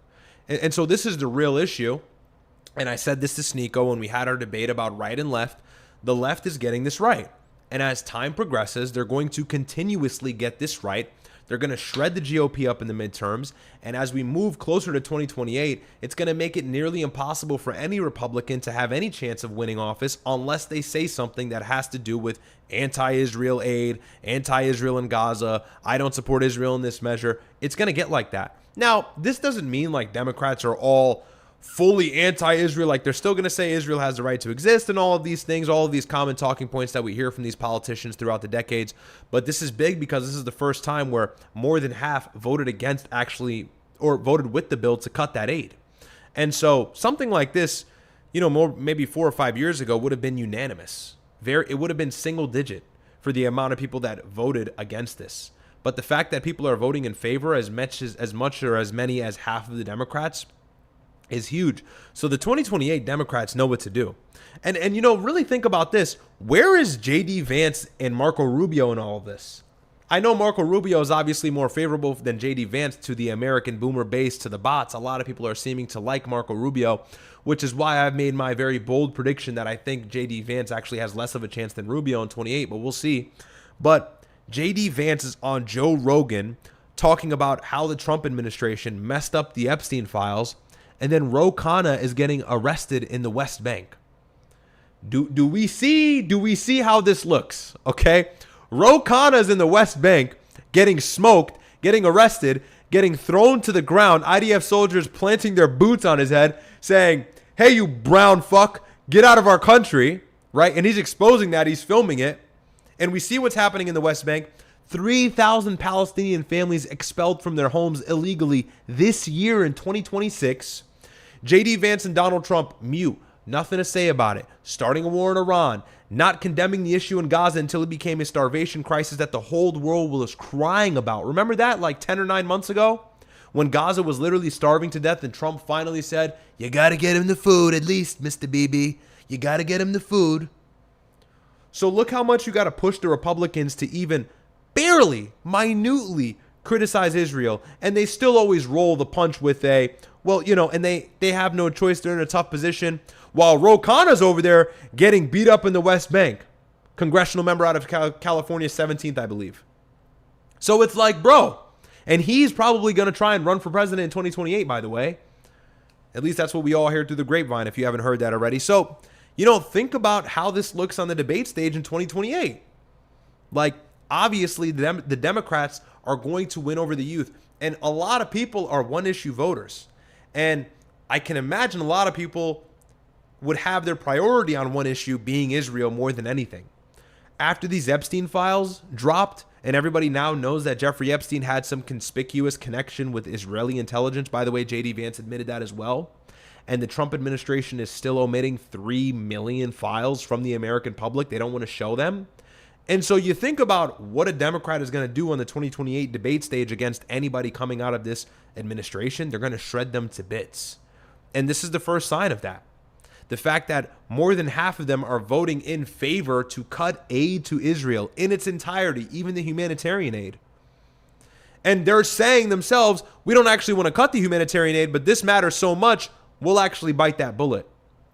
So very, very telling of where we are headed in the future, and I think it's going to be a blue 4 years after 2028. I think Trump screwed up too much. I think it's over for any Republican. No way. No way, Jose. So like I said, JD Vance is over there. This is out of Al Jazeera today. This is yesterday, sorry.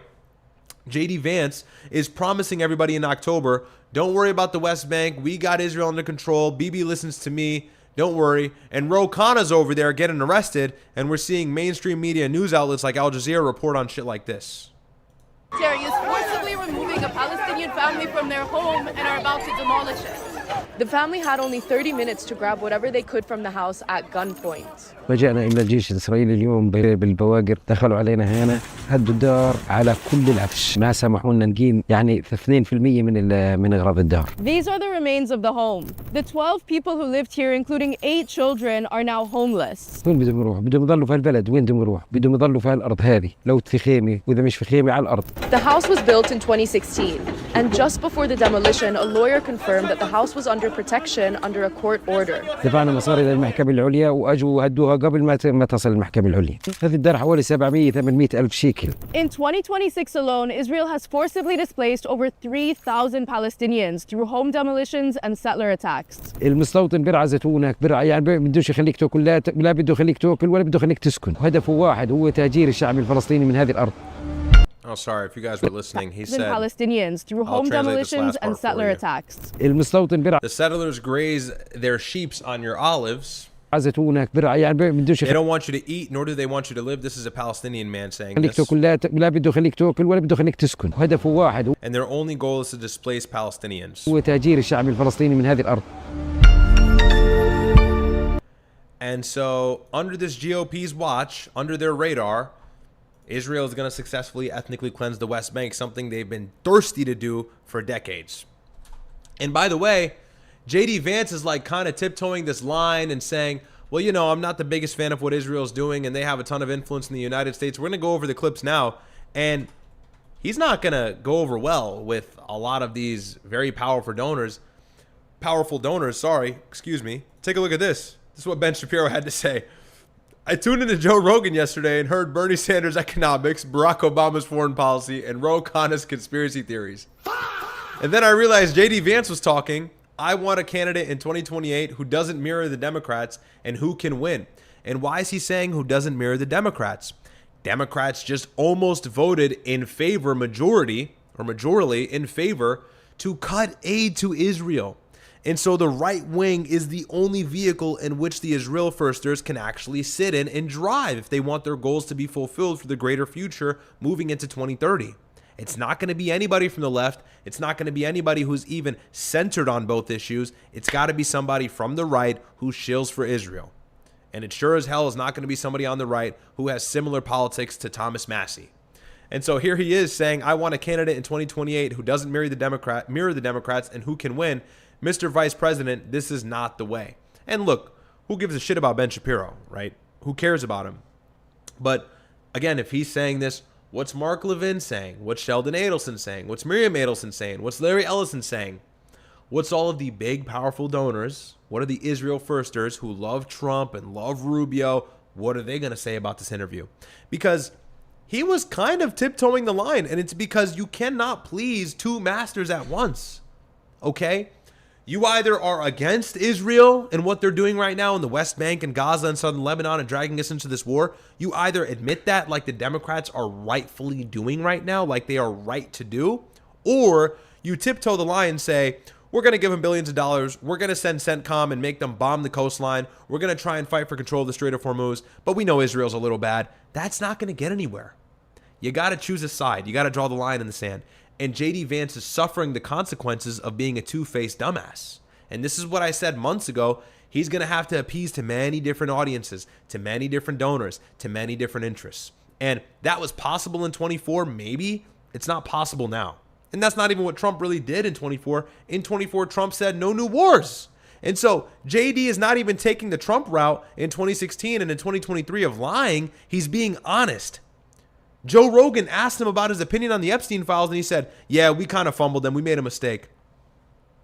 Hello? Is logic in the room? Is JD Vance's brain in the room? I don't think JD Vance's brain is in the room. Why would you say that? Why would you hurt your chances so badly? Do you know how that's going to be snatched out of his mouth and whipped back at his face in 2028 when he's debating to become the president of the United States?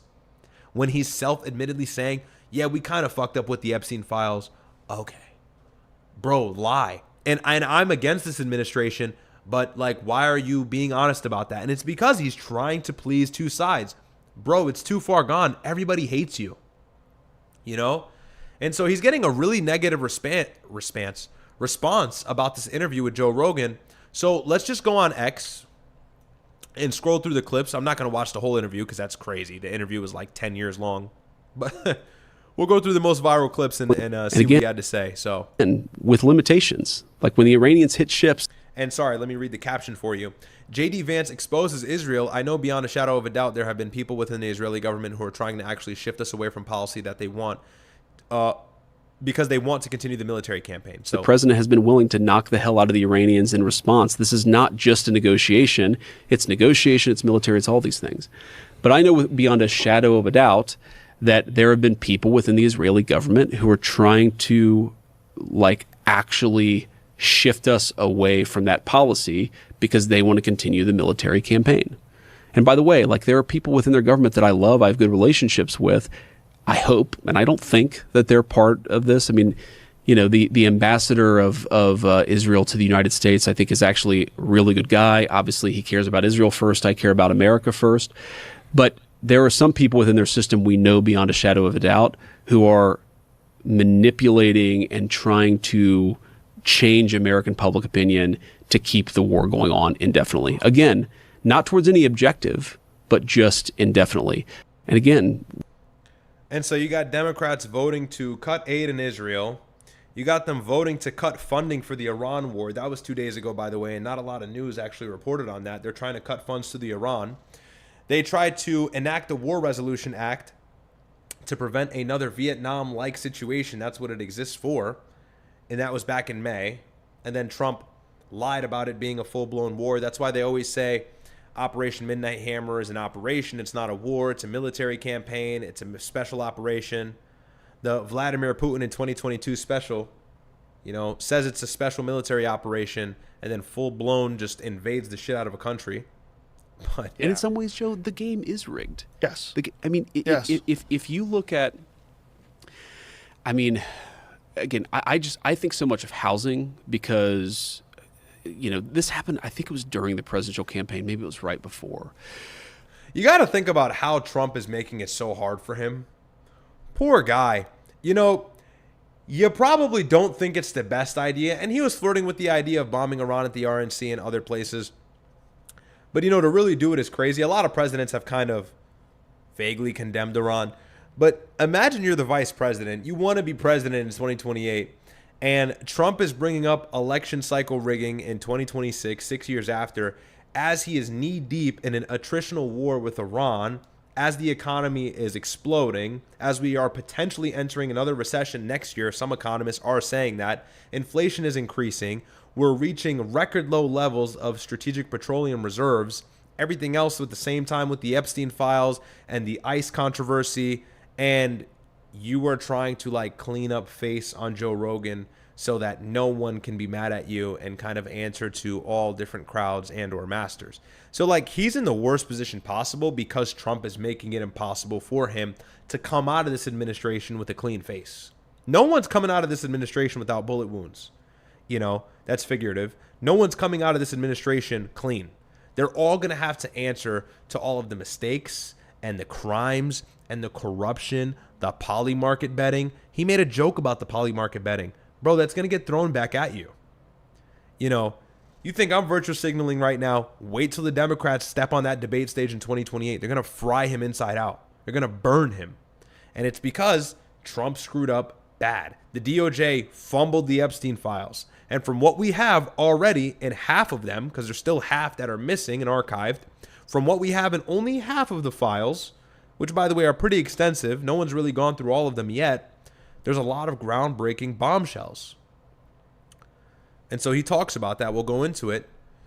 But now he's like, oh, but I'm worried about housing. Okay. Vague and just making no sense. But I was talking to some family members over Thanksgiving, and you know, just a sort of a younger friend of my wife's. They were like 5 or 6 years behind us. They were just about to get married, and this young woman, successful engineer, makes a higher salary than most Americans. She just sort of like tossed out there that, you know, when her parents' generation was coming up, it was like possible to own a house and to... Okay. The sloppy talking points we always hear. Yeah, our parents could buy a house. We can't buy houses. Yeah, bro, what's new? And the war in Iran is not helping, and Israel dragged us into it. So mention that. See how you're going to fix that. Raise a family and not be worried that much about things. And my thought was, okay, you're an engineer. You make way more money than 75% of people your age, maybe 90% of people your age. And you think that it is like this ridiculous, unachievable objective to have literally what your parents had, which is a decent job, a nice house, and a safe place. Like, Well, that's just the reality of the economy we live in. You know, it's unfortunate. He's right. Look, he's right in what he's saying. Dude, a house right now where I live in Connecticut, forget it. You almost are better off not buying one in some cases. The housing market is actually cooked. I know it's a little bit better now, but interest is just ridiculous. The price of homes is just ridiculous. And that's partly due to the NYC spillover into Connecticut.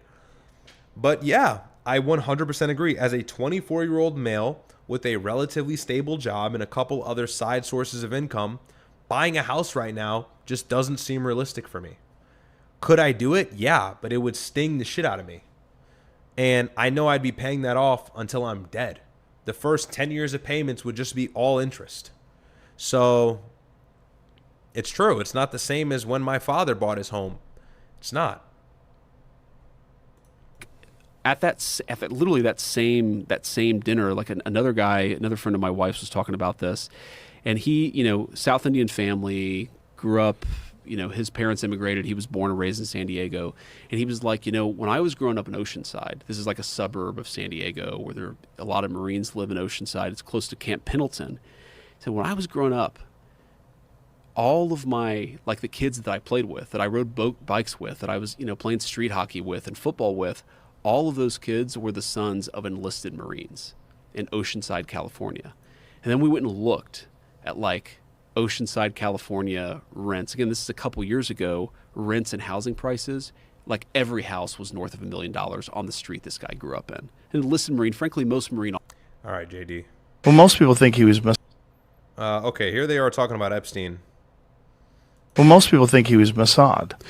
Yeah, Mossad or CIA or some other deep state, whether in America or Israel or another country, or both. Look, he clearly had connections to the highest levels of American intelligence. He clearly had connections to the highest levels of Israeli intelligence. Oh, Ben Shapiro did not like that one, I bet. Most people think. Tell us something we don't know, bro. We saw the emails with Ehud Barak. And but I definitely think you have seen this very discreet, extremely well-funded campaign. What is with this quality? The reasons why I'm such an immigration, to try to derail the negotiation and try to derail the deal.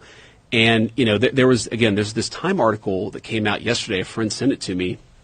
It's like worth reading because it lists a bunch of people who have quite literally been paid by a former Trump campaign person who was himself paid by certain elements within the Israeli government.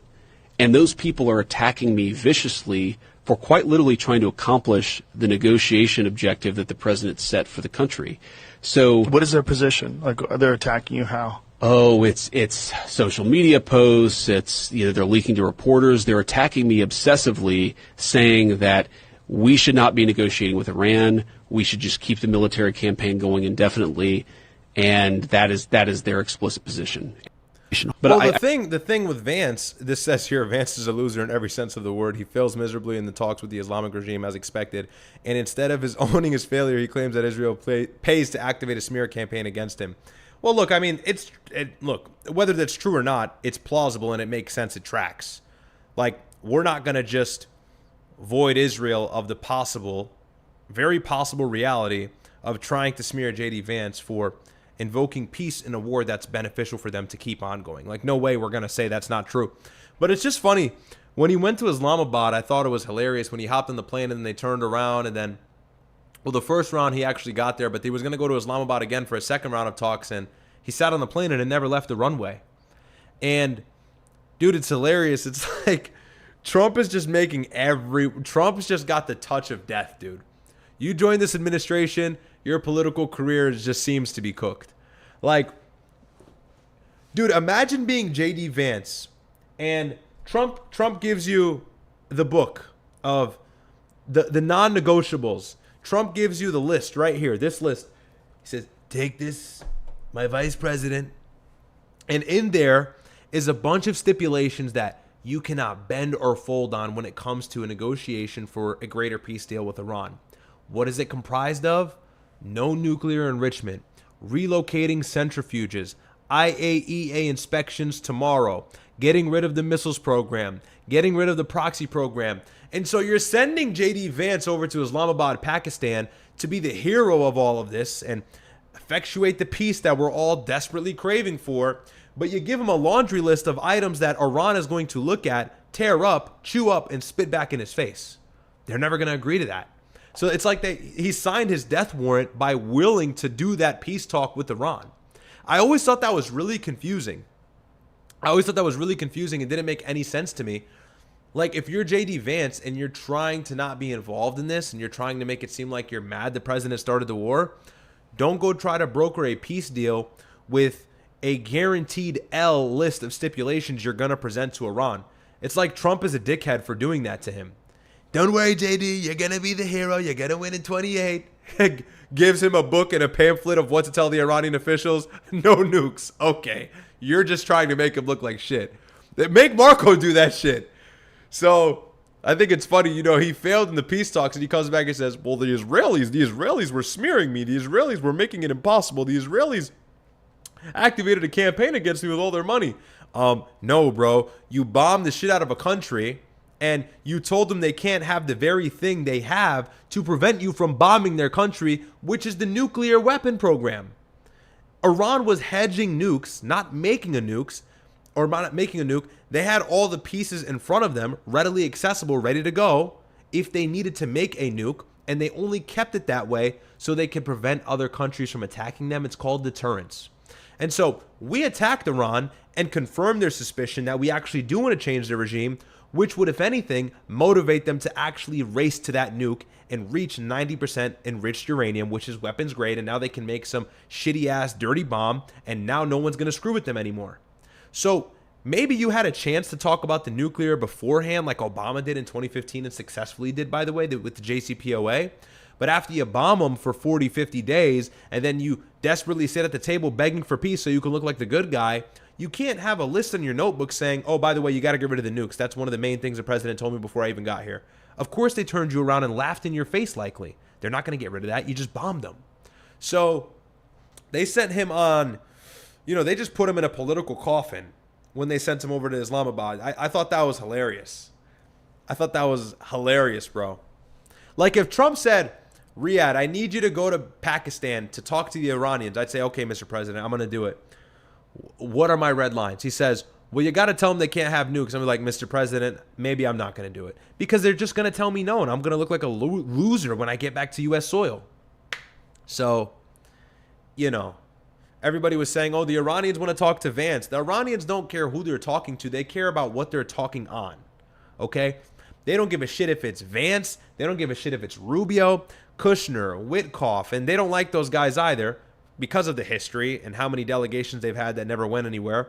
They could talk to Carolyn Levitt for all we know. They could talk to anybody. At the end of the day, it matters what is in the deal. It matters what is comprised of the negotiation process. And when we're making maximalist demands after bombing them and not guaranteeing them any reparations until they get rid of their nuclear program, which was a part of that Islamabad deal, what do you think they're going to say? So, and then you had him in Switzerland and you had him set up the phone line. Remember this? They had JD Vance in Geneva, Switzerland, talking to the Iranians about a month ago. And I guess he was able to parade back and carry the bragging right that he set up a phone line with Iran. So there's no more middleman. There's no more, tell this guy to tell this guy. Qatar tells us. Qatar tells Pakistan. Pakistan tells us. No, they set up a direct phone line. So it would just be the president and Iran, or a U.S. delegation and Iranian delegation. And they don't even use it. Qatar told them 3 or 4 weeks ago, hey, use the phone line to talk to them. They said, no, we'll talk to you. So they're not even utilizing the things that America is making available for them to make the peace more possible, which shows you who's more desperate for the peace. Here, Iran, here's a phone. Please call us if you want a deal. Iran says, fuck the phone. Where's Qatar at? Get Qatar. Get Qatar and let's tell them to tell the Americans XYZ, but tell them in 3 days. And we're going to make another gazillion dollars on the Strait while we're waiting for American response. You know? So I'm being a little silly now. But it is crazy how they violated Vance. Hawk is because it is. All right, here he is talking about the quickest way to raise worker wages safely is restrictive immigration policy. Oh my God. Not like that's what everyone voted for 2 years ago. But if people want to say one of the reasons. Let's see, I have some chats here. Let me just read these chats very briefly. Let's see. Red Pill Clipper says I'm clipping that. No, don't clip it. Thanks for the 5, bro. CJ says, just bought a house at 24. Life hack to fuck interest is pay an extra mortgage 2 to 3 times a year. You should have your money up if you're buying a house. Thank you so much for the super chat. Thanks for the advice. And congrats on your house, man.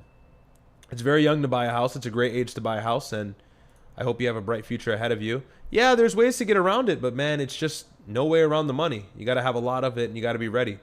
CJ says, OSSW Riyadh, this is my OSS contribution to you, brother. Thank you so much, my friend. Appreciate that. Don DeMarco for you. Appreciate it, bro. Don DeMarco. God bless, CJ. I appreciate the support. Love the OSS. We love the OSS members. They've got millions and millions of dollars. Nah, thank you guys. Really appreciate it, man. Really, really appreciate it. Lost Ronan says, all these guys in politics short of a select few are snakes. I still bring myself yet to take the Fuentes approach and vote blue to punish the right, but I definitely ain't voting unless it's Massey or your brother. Thanks so much for the 20. Yeah, I mean, his approach makes sense. His approach makes sense. Me and my brother spoke about that as well. It's, you know, Trump fried the Republican Party. There's nothing left. There's no juice left to squeeze out of the Republican Party. There just really isn't. So what he's saying is you need them to get crushed so bad. You need them to get crushed so bad that it opens up a different motivation out of the Republican Party, different talking points, a different agenda. Because currently how it sits, it's not set up to win. So it needs to be destroyed in so that it can shapeshift, you know? So that I get.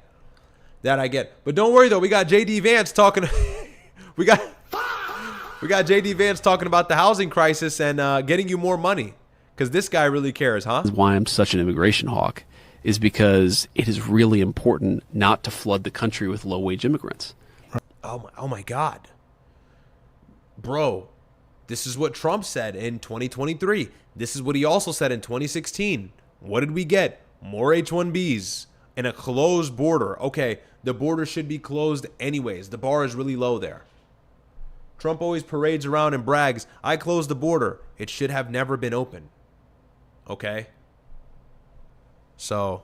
Because if you give a corporation a choice between a low-wage immigrant and a native worker who's going to require, by the way, a native worker of any race, they're going to be forced to pay the native worker more if there's not a pool of low-wage workers to go to. And this is like a consistent finding. Yeah, of course. Downward pressure on wages. In the economics literature, but also just common sense, that when you flood the country. Another thing, too, is the housing. That's an angle a lot of people don't talk about, and that has more credibility and data behind it. You read the literature, read this economic literature, you can find it online, even from the think tanks that are not that right-wing. You find that these immigrants not only put downward pressure on low-skilled jobs and all that stuff, we knew that, there's no surprise there. But the biggest thing is, despite their potential contribution to the GDP over the last 30 or 40 years or ever since 1965, with the Hart-Celler Act, we've seen diminishing returns now, and it's the housing that they're starting to really take up a big chunk of. That's the biggest issue with the immigration as well, especially in these densely populated cities.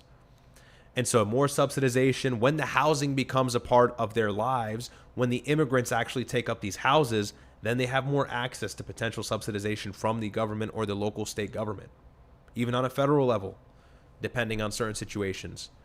I get it, immigrants are barred from a lot of subsidization governmentally, but there are ways to circumvent that the literature purposely omits out of these left-wing liberal think tanks. So 100% it hurts our economy, 100% it hurts you and I if you're a natural-born U.S. citizen, or even if you're just a rightfully earned U.S. citizen, it definitely hurts you. So. With low-wage immigrants. This is why I think the DSA types are a little full of shit when they talk about helping normal people. If you want to help a normal person, don't provide a corporation 9 low-wage migrants to compete against them. But that's the problem, though. All of your donors fight for that shit. That's really the black pill. That's really the black pill. The people who give the politicians money are the same people who actually do want these immigrants in the country, and so that they can exploit them and not pay you and I. So what it really boils down to is being honest about what Trump campaigned in 2026, or sorry, in 2016, what he campaigned on, which was, I'm anti-establishment. I don't need money from everybody. I care about you. So until we hear that and we see that, there's no way that's going to change. You know, there's no way that's going to change, because the same way it's beneficial for these big elites, these mogul gazillionaire tech industry billionaires, the same way it's beneficial for them and advantageous for them to pay these immigrants instead of actual U.S.-born low-skill workers or even mid-skill workers, whatever sector of the job segment it's in. It's beneficial for them to also have a politician who's going to enable policies for them to get those things in order. So that's another thing you got to think about as well. It's like, okay, but who are you in your corner with? You know, you got some connection with Thiel, you got some connection with all these other guys. It doesn't seem like they're going to be on board for all of that. I don't think they would. Front facing, maybe they say they are, but behind closed doors, what's the agenda? Those are some other things we have to consider as well. But yeah, and then H-1Bs as well. Like Trump let in a gazillion H-1B visas. All right, that's also making lives like for fresh college grads way harder as well.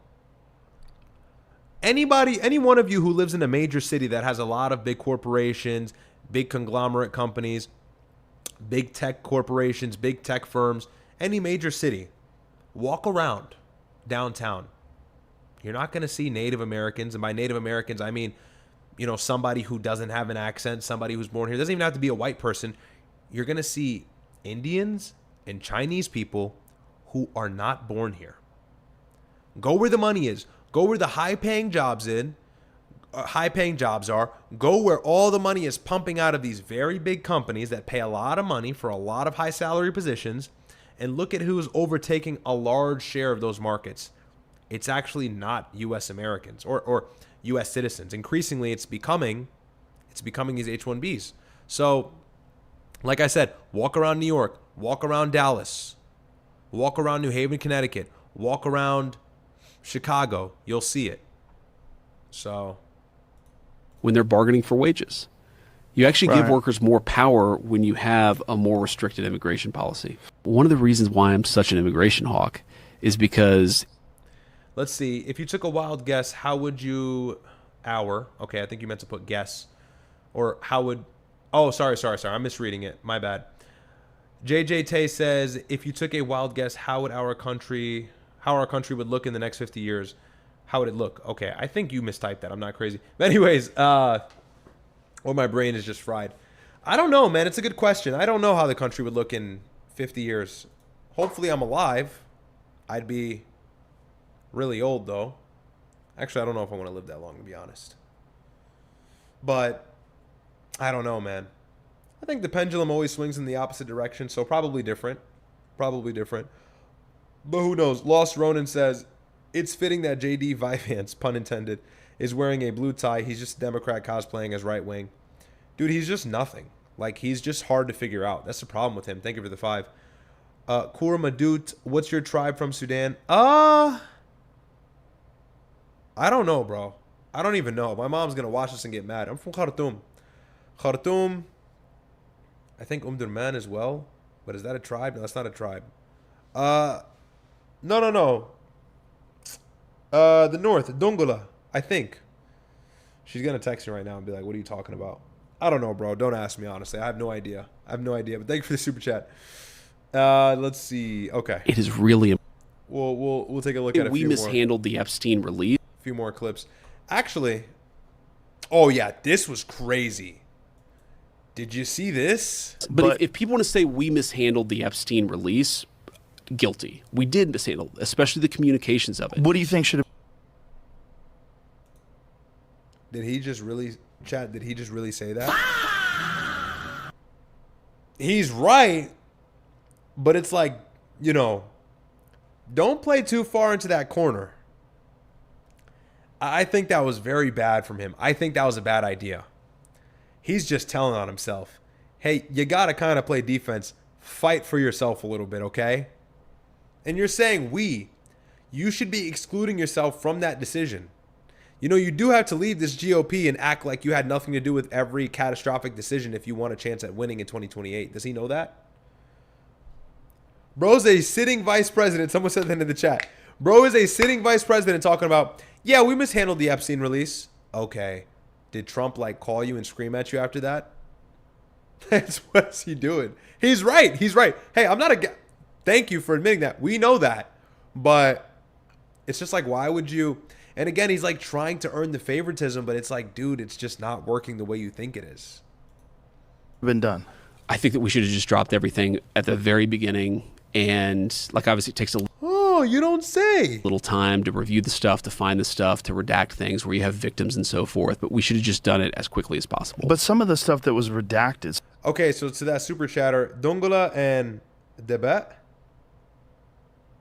Dongola and Debet. I think I'm saying that right. Some of the names that were redacted weren't victims. So yeah, I've looked into this, and my understanding of this, having looked at a lot of this but not all of it, is that it is sometimes hard to draw a distinction between victim and co-conspirator. And like, let me highlight this in a very sort of obvious way. Ro Khanna, who's been one of the loudest voices on the Epstein file. Well, he became very loud on the Epstein files the minute Donald Trump became president, didn't seem to care about it during the Biden administration. He actually brought one of the Epstein victims, I think, to the State of the Union last year, or maybe it was the year before last. Well, like that victim, and I'm not saying she wasn't a victim.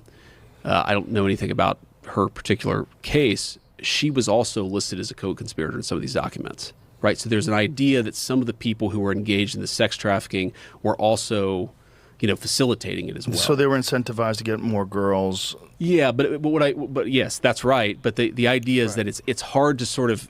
Sure, if everything's not as it seems, I'll entertain that theory. But then again, why would the administration withhold themselves from dropping the files in which they promised on in 2023 for years? Trump had said, I'm going to drop the Epstein files. That's going to be one of the first things I do. And then he says they're going to do it. They don't do it. Then they drop like just a few and they're redacted. Then they drop half of them and then they're redacted. And then he gets screwed for it and he holds the next 3 million. If there was really no dirt to uncover in them, drop them all from the get-go, like you promised the American people you would do. And you earned their vote in promising that. So that's the problem. Okay, the Epstein files is not all... just because a name is in the Epstein files doesn't mean somebody was directly involved in co-conspirators and everything like that. I understand that, but still, it's the administration's willingness to not share all of it that makes American people so distrustful of this admin. That's why no one likes Trump right now.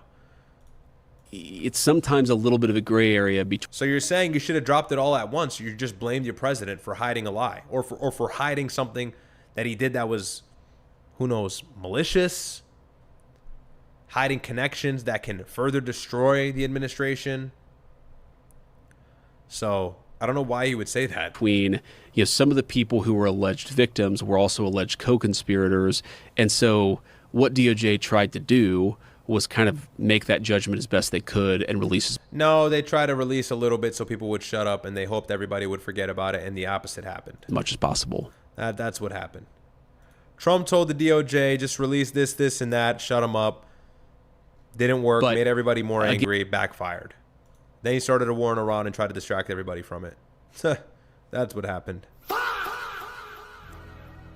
And when I open up the pages of Time magazine and I see that there's a literal foreign influence campaign being funded to tank the very deal that I was pursuing, and oh, by the way, many of the people who were receiving that money were actually attacking me in completely dishonest ways, my response to that is, well, go to hell.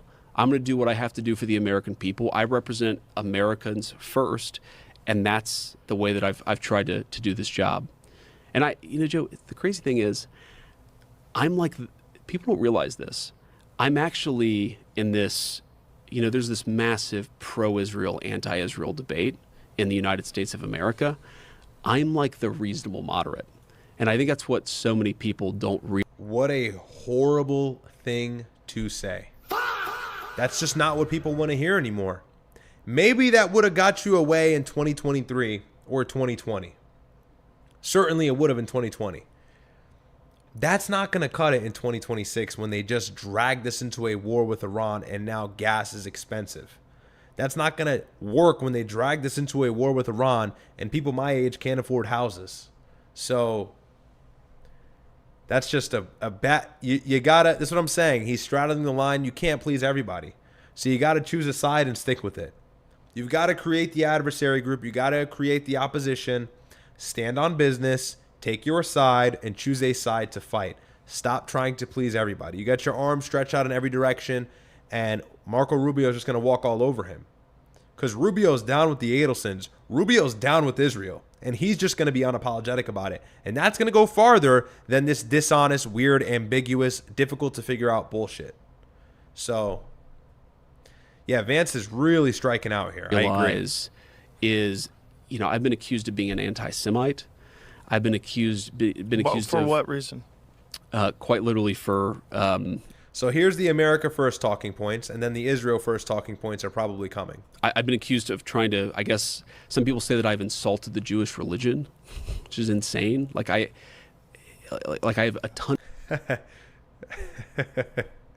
Hang on. I feel like Joe's not buying this. Like I have a ton of respect for the Jewish religion. But I mean, if you talk about... What specifically did you say? I don't know. I've never heard a good, compelling argument for why I'm an anti-Semite. Even I've also never heard anybody with actual influence and money call him an anti-Semite. I think there was some sentiment, actually. He may be right. Who was it from? Chat, remind me. Somebody did condemn him not too long ago for the Islamabad thing that actually has a reasonable amount of influence. Let's see if the chat can tell me. No, I've been accused of being an anti-Semite by many people, but what I say to these guys is, look at public opinion, look at the way young Republicans versus Republicans over the age of 65 approach this issue. Like right now, Israel is losing the public opinion battle in the United States of America. It is a simple and obvious fact. Donald Trump has said that publicly. It's a simple and obvious fact. Why do you think that is? Well, let me finish this point. Okay, go ahead. Okay, my attitude towards this is Israel is an ally. Like France or like the United Kingdom, we're going to have disagreements with them. We're going to have agreements with them. There are areas where we're going to have similar interests and areas where our interests are going to diverge. So my approach to this is to say, you know what? When we're partnered, great, let's work together. And we're not, let's just be honest about it.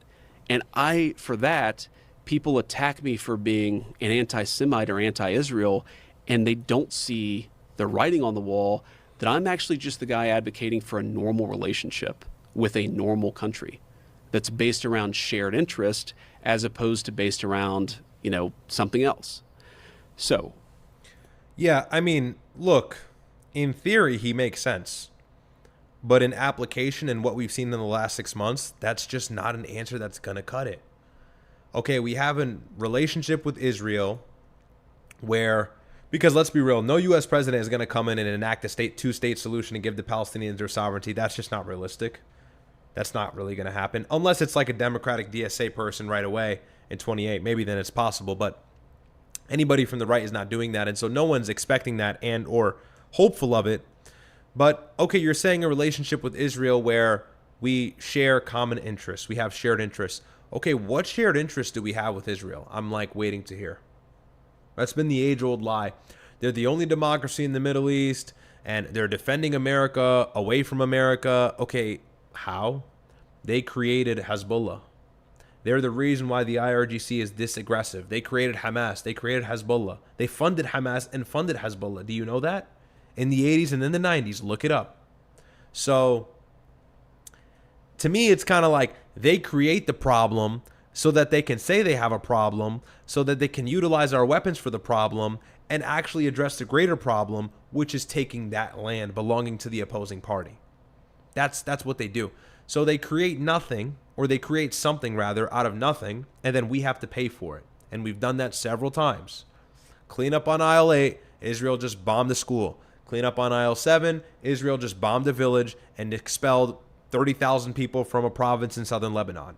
And now we have to step in and say, Don't worry, they're not going to annex it. You'll be able to come back. Where's the shared interest? I'm not seeing it. I haven't seen it ever.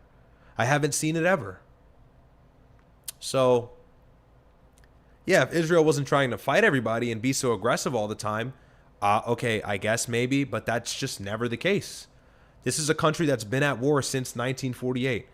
The first conflict is 1948 in the Nakba, and then 1956, and then 1973, and then 1984 with Hezbollah, and then October 7th, and 2006 with Hezbollah. I mean, this country has really never seen, and between all of those major conflicts were micro conflicts and constant tension and brutal military occupation. So, like, where was America's shared interest in any of that? Because Kennedy didn't see it, and that was in the 60s. Kennedy didn't see it, and Kennedy said, you need to acknowledge that nuclear program and you need to go through some inspections. Where is that from you? If you want to do the whole, like, we got to put Israel in place, we got to make sure we have shared interests, we can't allow a country that doesn't agree with us to have a nuke in the Middle East. How does that make sense? How is that beneficial for the United States? If a country that never listens to us and or never agrees with us has a nuke in a pivotal region, by the way, that we have a lot of shared influence in, like with Qatar, like with the UAE, like with Bahrain, like with Kuwait, if their adversary has a nuke and we're supporting that adversary, okay, where's the shared interest? That sounds like a nightmare of a moral hazard. That sounds like a situation where we don't have control. And so you think about it, is the United States supporting Israel because of how much influence they have in the U.S.? Yes. But is another part to that the fact that they have a nuclear weapon and they can turn the Middle East into a blackout parking lot in a matter of moments if they feel pressured enough? That's also another reason as to why we support them, so they don't ever feel like they're backed enough into a corner so much where they have to exercise that option. So when you say shared interests, it's just such a lie. It's such a lie. There's none. There's none. And any honest person, which again is probably going to be a Democrat, is going to say this, is going to say something similar to this. Joaquin Castro and 30 Democrats a month ago proposed a bill to Donald Trump and his administration to pressure Israel into acknowledging their nuclear warhead capabilities and their nuclear system and or nuclear, their entire infrastructure, 200 plus warheads likely. That was a Democrat. So, shared interests. On the left, they're saying all the right things, and on the right, you're getting this bullshit fence sitting. So it's like, dude. Let's see. I had some chats here. Christian says, Lost Ronan says, I hate that argument of just go where the high-paying jobs are. I cannot imagine living further than a couple-hour drive from my immediate family because of emergencies or just being able to be there for them. Yeah, well, you know, with this pro-establishment government, that's the problem you have to deal with. It's tough. It's tough. You know, but you can't turn your back on your family, man. You got to be there for them. You got to be there for them. But there's more money in the metropolitan areas. There's more money in the major cities, but, you know, you got to work with what you're given. So I get that. I get that. Even when you go with the high-paying jobs good luck getting one. It's super hard to get a job right now. It's one of the most difficult times to get a job right now in the last decade, actually. The job market is not bad in and of itself, but finding a job if you're unemployed is very hard right now. And you know what makes it harder? 500,000 Indian and Chinese people competing with you for your jobs that will take less money for them. Christian Evera says, what are your thoughts on AOC being the next president? It is likely.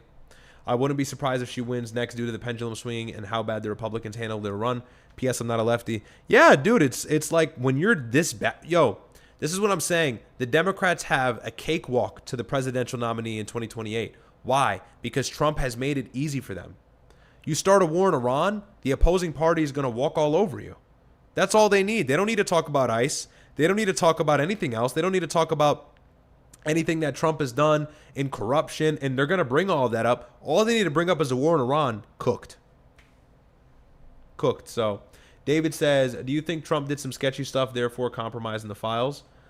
Maybe, man. Every politician's got skeletons in their closet. No politician is actually... Dude, no politician is clean. They've all got something in their closet. They've all got some corruption. They've all got something they're hiding. They bury deep beneath the surface. So, you know, it's like corruption is the name of the game when you're in politics. why is Israel losing? Why is Israel losing American public opinion? Well, the narrative is that Israel has a very disproportionate effect on American politics. Ha ha ha!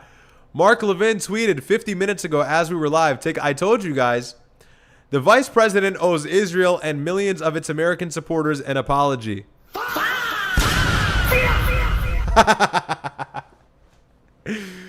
You can't please them all. What did I say? Real-time vindication. I told you they were going to be mad about this. I literally called it. 10:20 p.m. Literally an hour ago, less than an hour ago, Mark Levin tweets, the vice president owes Israel and millions of its American supporters an apology. The Iranian terrorist regime rejected the MoU as it has undermined all agreements and deals. Iran killed it, not some influence operation. It's called logic, experience, and knowledge. First of all, Iran did not kill the MoU. The U.S. did by trying to get these ships to utilize an Omani waterway and undermine Iran's ability to control the strait, which was a stipulation in the MoU. Thank you, come again. Secondly, I told you, Vance, you can't please two masters.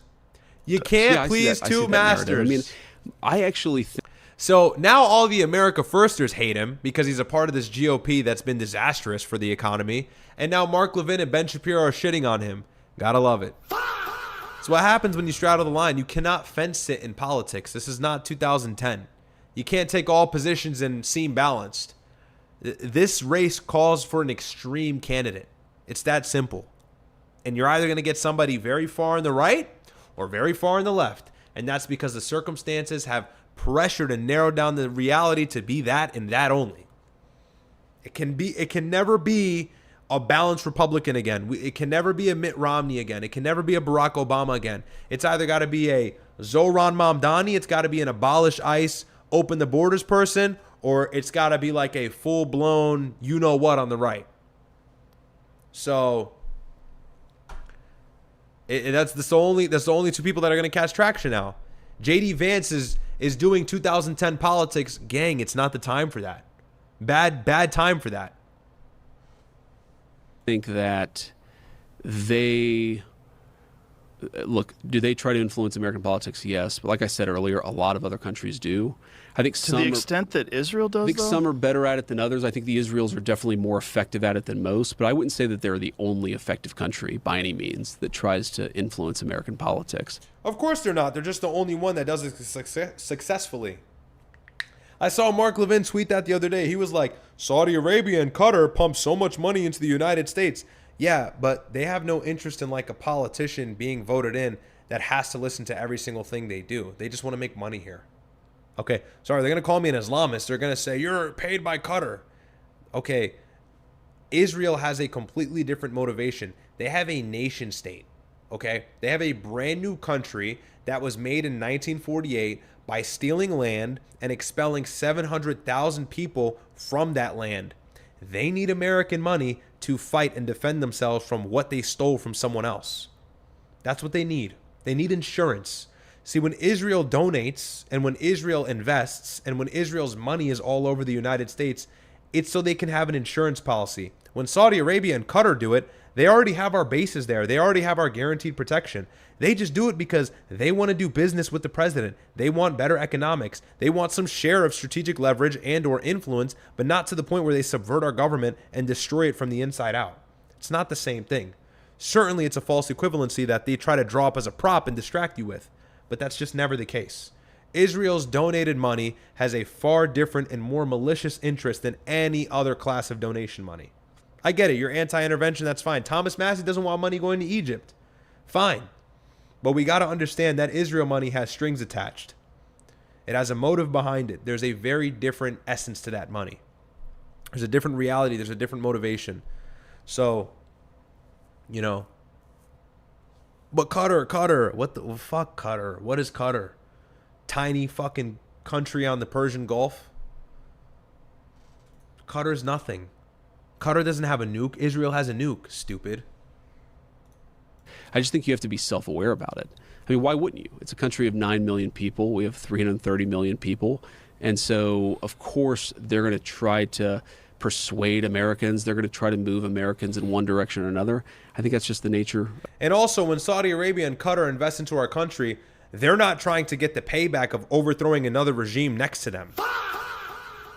The Crown Prince of Saudi Arabia doesn't tell Trump, here's $10 billion, go destroy Yemen. No, he doesn't do that. He says, give me weapons, I'll fight Yemen myself, and I'll keep you out of it. And we did get involved not too long ago, but that's the case for the large part of everything. Same thing with Qatar. Qatar has investments here not too far from where I am, in the University of New Haven. They have their own UNH campus actually in Qatar, and they have other investments within the United States. But that doesn't mean the United States needs to pay them back and or help them and scratch their back by nuking another country. When Israel gives you money, it's blood money. There's something behind it. Do you understand? So that's what it is. That's what it is, bro. Israel picks a fight with the biggest, strongest, baddest kid in the school and then runs back and hides behind America's back. Runs back and hides behind America and says, fight our enemy for us. Those other nations don't do that. Israel picks a fight with the biggest bully in the cafeteria, then gives $10 to the other bully and says, fight him, fight him, fight him. It's called a moral hazard. They drag us into this shit. These other Middle Eastern nations don't do that. They give us money and say, hey, do this for us, but they're not asking us to fight the biggest, baddest bully that's going to destroy our economy. Israel is. So, regardless of their influence is negligible in the face of their interests. Do you understand? You have to understand what the interests are for the desired influence.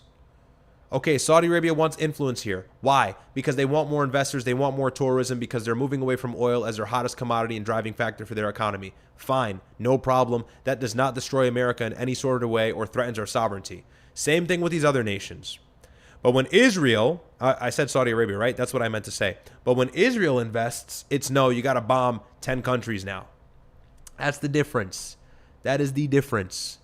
So when Laura Loomer and Mark Levin and all these guys on X say, but the Qatari money, the Qatari money, okay, that Qatari money doesn't have evil strings attached where we got to destroy Iran with it.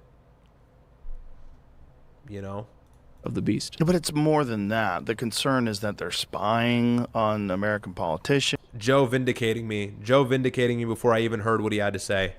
That there's concerns about funding. There's concerns about influence. There's concerns about whether or not politicians are, whether they're aligned with Israel or whether they're aligned with the United States first. Well, there's certainly, I definitely get those concerns, but my sense is that... Bro, do I need to go any farther than this? This is Randy Fine, an American congressman. And this is what he wears on his head during congressional hearings. Are we serious? And he takes a whole lot of AIPAC money. American Israel Public Affairs Committee. Takes a lot of money from them. Do you see anybody taking Saudi money and wearing the traditional garb and the thobe and the thing on their head like the Crown Prince wears? No, I don't think so. I don't have to really... Do I have to make these silly comparisons? Do I really have to make it this simple? The way that all foreign influence works in the United States is people try to manipulate American public opinion, and then from manipulating a public opinion, they try to get the outcomes that they want. I mean, this thing is a very good example of this. All right. Clearly, JD Vance is digging himself in a hole. He's saying we should have dropped all the Epstein files. My bad. He's saying, oh, yeah, JD Vance, or sorry, JD Vance was Mossad. He's also saying Jeffrey Epstein was Mossad. And now Mark Levin and Ben Shapiro are berating him. Well earned. All right, let's see.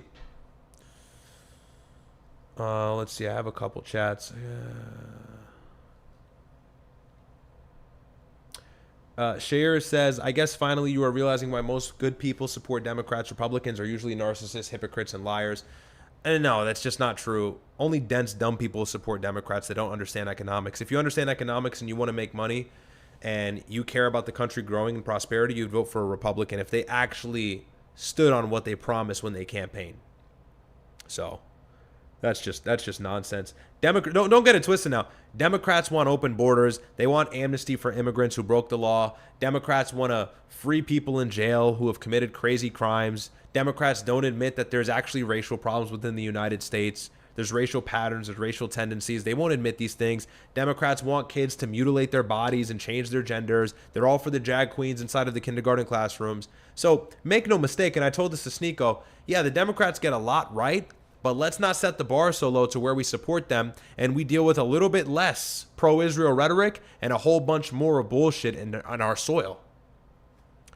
You get a little bit of better foreign policy where maybe the next Democratic president is going to say, hey, have you thought about a two-state solution? And hey, don't bomb Palestine. And hey, but they're not actually really going to do anything to defy Israel. We know that. We know that. That's just the way it always is. That's why I'm saying they're weaponizing these talking points. They're showing face for you so they can win your favoritism, so they can win these votes. And then when they win in 2028, it's back to regularly scheduled programming, just like Obama.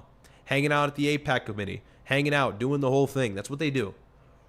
But you're going to vote for that bare minimum, low-level anti-Israel policy that's only done in the campaign phase, not done in the presidential phase, for the sake of kids being able to change their gender, for the sake of open borders, for the sake of higher taxes. Immigrants don't got to pay for anything. Hand over that tax money. That's Democratic policy across the country, across the board. That's what it usually is comprised of. Zoran Mamdani wants to abolish ICE. Do you want to abolish ICE? So no, I think dumb people don't vote for Democrats, actually. I think they're smart Democrats, but I think you'd be dumb to be following this new blue wave of these DSA candidates who say abolish ICE and I'm going to wipe my ass with the American flag. And no, those are definitely not our people. They're getting it right on Israel, so let them destroy Trump with it, but that's it. That's it. We can't go too far. Charles Spire says, I appreciate everything you do besides sneaky. Come on. But understanding that the you-know-what have manipulated everything since they killed Jesus, how can we fight back? How can we fight against all that time, money, and blackmail? Hey, bro, it's cooked. There's no way to fight against that. That was 2,000 years ago, bro. I don't know what to tell you there. Thanks for the 10, though. Interesting debate on Mario's channel today with that insufferable IDF guy. Maybe you can react to it someday soon. Okay, I'll cue that for tomorrow. Veteran Dex says, you're paid by Qatar. Okay, thanks. Let's see. Tandy Kane says, Riyadh, I know this isn't a lot, but I just want to thank you for your fantastic show and encourage you to keep doing what you do. You're a brilliant, funny chap, and you will go far. Thank you so much. God bless you, Tandy Kane. I appreciate that. That means a lot. That means a lot. Thank you so much for the kind words. Shout out to you. Riyadh says, hey. Riyadh says, what would you do? What would you say are top 304 jobs after a nurse? Nurses are bad, man. Don't they have the highest rates of cheating? It's nurse. I don't know. Dude, they're all going, bro. They're all going, honestly, dude. Doesn't matter what occupation. Ronaldo can't keep his girl. Lamine Yamal can't keep his girl. Tom Brady can't keep his girl. Kanye West can't keep his girl. What do you think you save for? Nah. 3 occupations? I don't know. I'm sure there's numbers for it. I've never given that thought. Ivan Leal says, Riyadh, go 2-3 years Dagestan and forget. Yeah, I will. With Islam Makhachev and Khabib. Yeah, I'm going to go to Dagestan for 2-3 years and forget. So let's see what we have here. And guys, if you're in here watching, I think there's about 900-ish of you in here. Please like the video. Really appreciate it. If you could like the video, that helps me out a whole ton. That's all I ask you to do. Shout out to all you guys. God bless all of you guys watching. Like the video. And then follow the clips page on Instagram if you haven't already. That's Riyadh Pilled. Very simple. Riyadh Pilled. Get it like red pilled. Haha. Okay, very funny. And you can see all these clips here that are uploaded consistently. If you're not able to catch the streams, you get small little segments, small little bursts of content if that's your style, if you got TikTok brain. And then also on X, same thing. It's the same thing as my YouTube handle. That's going to be Riyadh's Report. Follow me here. And I'm always tweeting funny stuff. Lamine Yamal, bring us home Sunday. Seriously, bro? Look, I like Messi. A little bit of World Cup brain rot real quick. I like Messi. I actually don't have a problem with him. Because he's, bro, look, everybody's hating on Messi. But, like, he is the GOAT. Okay, I'm not going to sit here and lie. Okay, does he have as much aura as Ronaldo? No. But is he better? Like, does he have a better track record? It hurts me to say, but, like, maybe. He's the GOAT. Okay, so I'm not going to sit here and like seethe about Argentina getting to the final, but I will say I'd like to see Spain win on Sunday. I will say I'd like to see Spain win on Sunday. Now remember what I told you guys last time. If Spain loses and Messi wins, I'm going to be sad for maybe 2 minutes. Then I'm going to get back to my life because all those guys walk off that field $100 million richer. Okay? And I expect you to do the same thing if you're a brokey like myself. Please don't fall for the trap. Okay? Don't be a dumbass. Don't be in the Matrix. But yeah, we're going for Spain on Sunday. Lamine Yamal, bring us home. Lamine Yamal, bring us home. Defeat Messi. I hear they're the favorite, so hopefully that turns out well. Messi kissed the wall. Yeah, I know, but all these niggas are wall kissers, bro. Everybody kissed the damn wall. Ronaldo did an ad with the Israelis. He did like a whole advertisement with the Israelis. You know, they all kissed the wall. Ronaldo's my GOAT. Okay, Ronaldo's my GOAT at the end of the day because he just has mad aura. He's a 6'2" Chad, good at soccer, gets hosed. Like, Ronaldo's just cooler to me. But they all kissed the wall, bro. Don't be a silly goy. Don't think, oh, Messi kissed the wall. Dude, they all kissed the wall, okay? Literally or figuratively. I ain't gonna lie, though. Messi actually, like, kissed the wall. That's crazy. Let me see. Hold on. Hang on. I'm not, like, this is bad work. Come on. This is pretty tough. This is crazy. This is pretty nuts. Whatever you do, you got to do the mandatory Israel tour, but like they got bro in the full wash and set up against that thing. That's nuts. El Messi, but he's the GOAT still, okay? But yeah, Ronaldo did like an ad with the Israelis. I saw it on X. I don't know if I can find it here.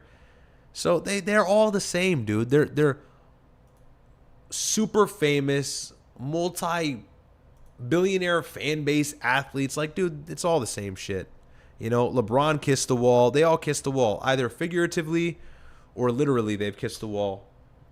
Anyways, let's see. Charles Spires says, so we're critical of you know who, but we're unable to resist. What do you mean? Are you the one who asked about the Democrats earlier? Let me see.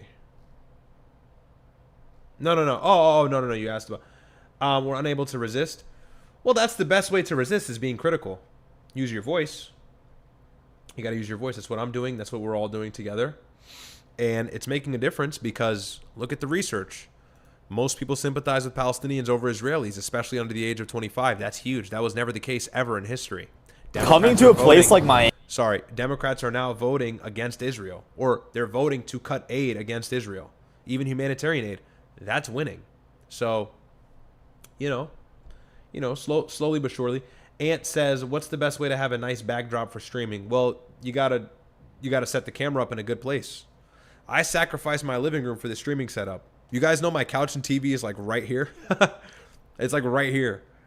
So find the best place in your house and set it up. Let's see. Why you and your brother hate Saudi Arabia? I love Saudi Arabia. What are you talking about? When they're the only ones standing and helping your own people. I don't hate Saudi Arabia. What are you talking about? When have I ever said I hate Saudi Arabia? Yeah, I'm aware of the Crown Prince telling Trump to worry about Sudan. I know about that, but I don't hate Saudi Arabia. What are you talking about? You must have heard something somewhere else. Yeah, they're kind of cucked out going against Iran, low-key siding with Israel, but I don't hate against any Gulf country. That's not me. Wrong person. Lost Ronan says, I'm rooting for Argentina because they're the only country to take in and hide top. Okay. Thanks for the super chat, Lost Ronan. I got to be careful reading that. Yeah, so we'll see what happens. I got Spain winning. But yeah, I don't got a problem with Saudi. I like Saudi Arabia. I want to go soon. My name is the capital. Come on. So, not sure where you ever saw me say anything about that. But all right. Love all of you guys. Appreciate the support. Good stream, right? Fun time. Had some fun today. Really lighthearted stream, but we went hard at some points as well. I will be back on potentially tomorrow. I won't even give you guys a schedule because then I'll just leave you in limbo. But I'll be back on at some point, likely with Myron in the coming days. So love all you guys. Had a great time tonight. Always fun streaming. This is the favorite thing my favorite thing that I do all the time. It's what I look forward to every single time I'm ready to fire up stream. So gonna get to bed. We got work at 6 or 7 a.m., 6, 7. So I got to make sure I'm up and ready to work, ready to make my company money. So, and I make no money. But no, I'm joking. Love all of you guys. Have a great night. And until next time, I'm not missing any super chats, right? Let me just run through these chats, make sure. All right, perfect. Love all you guys. Have a great rest of your night, and God bless.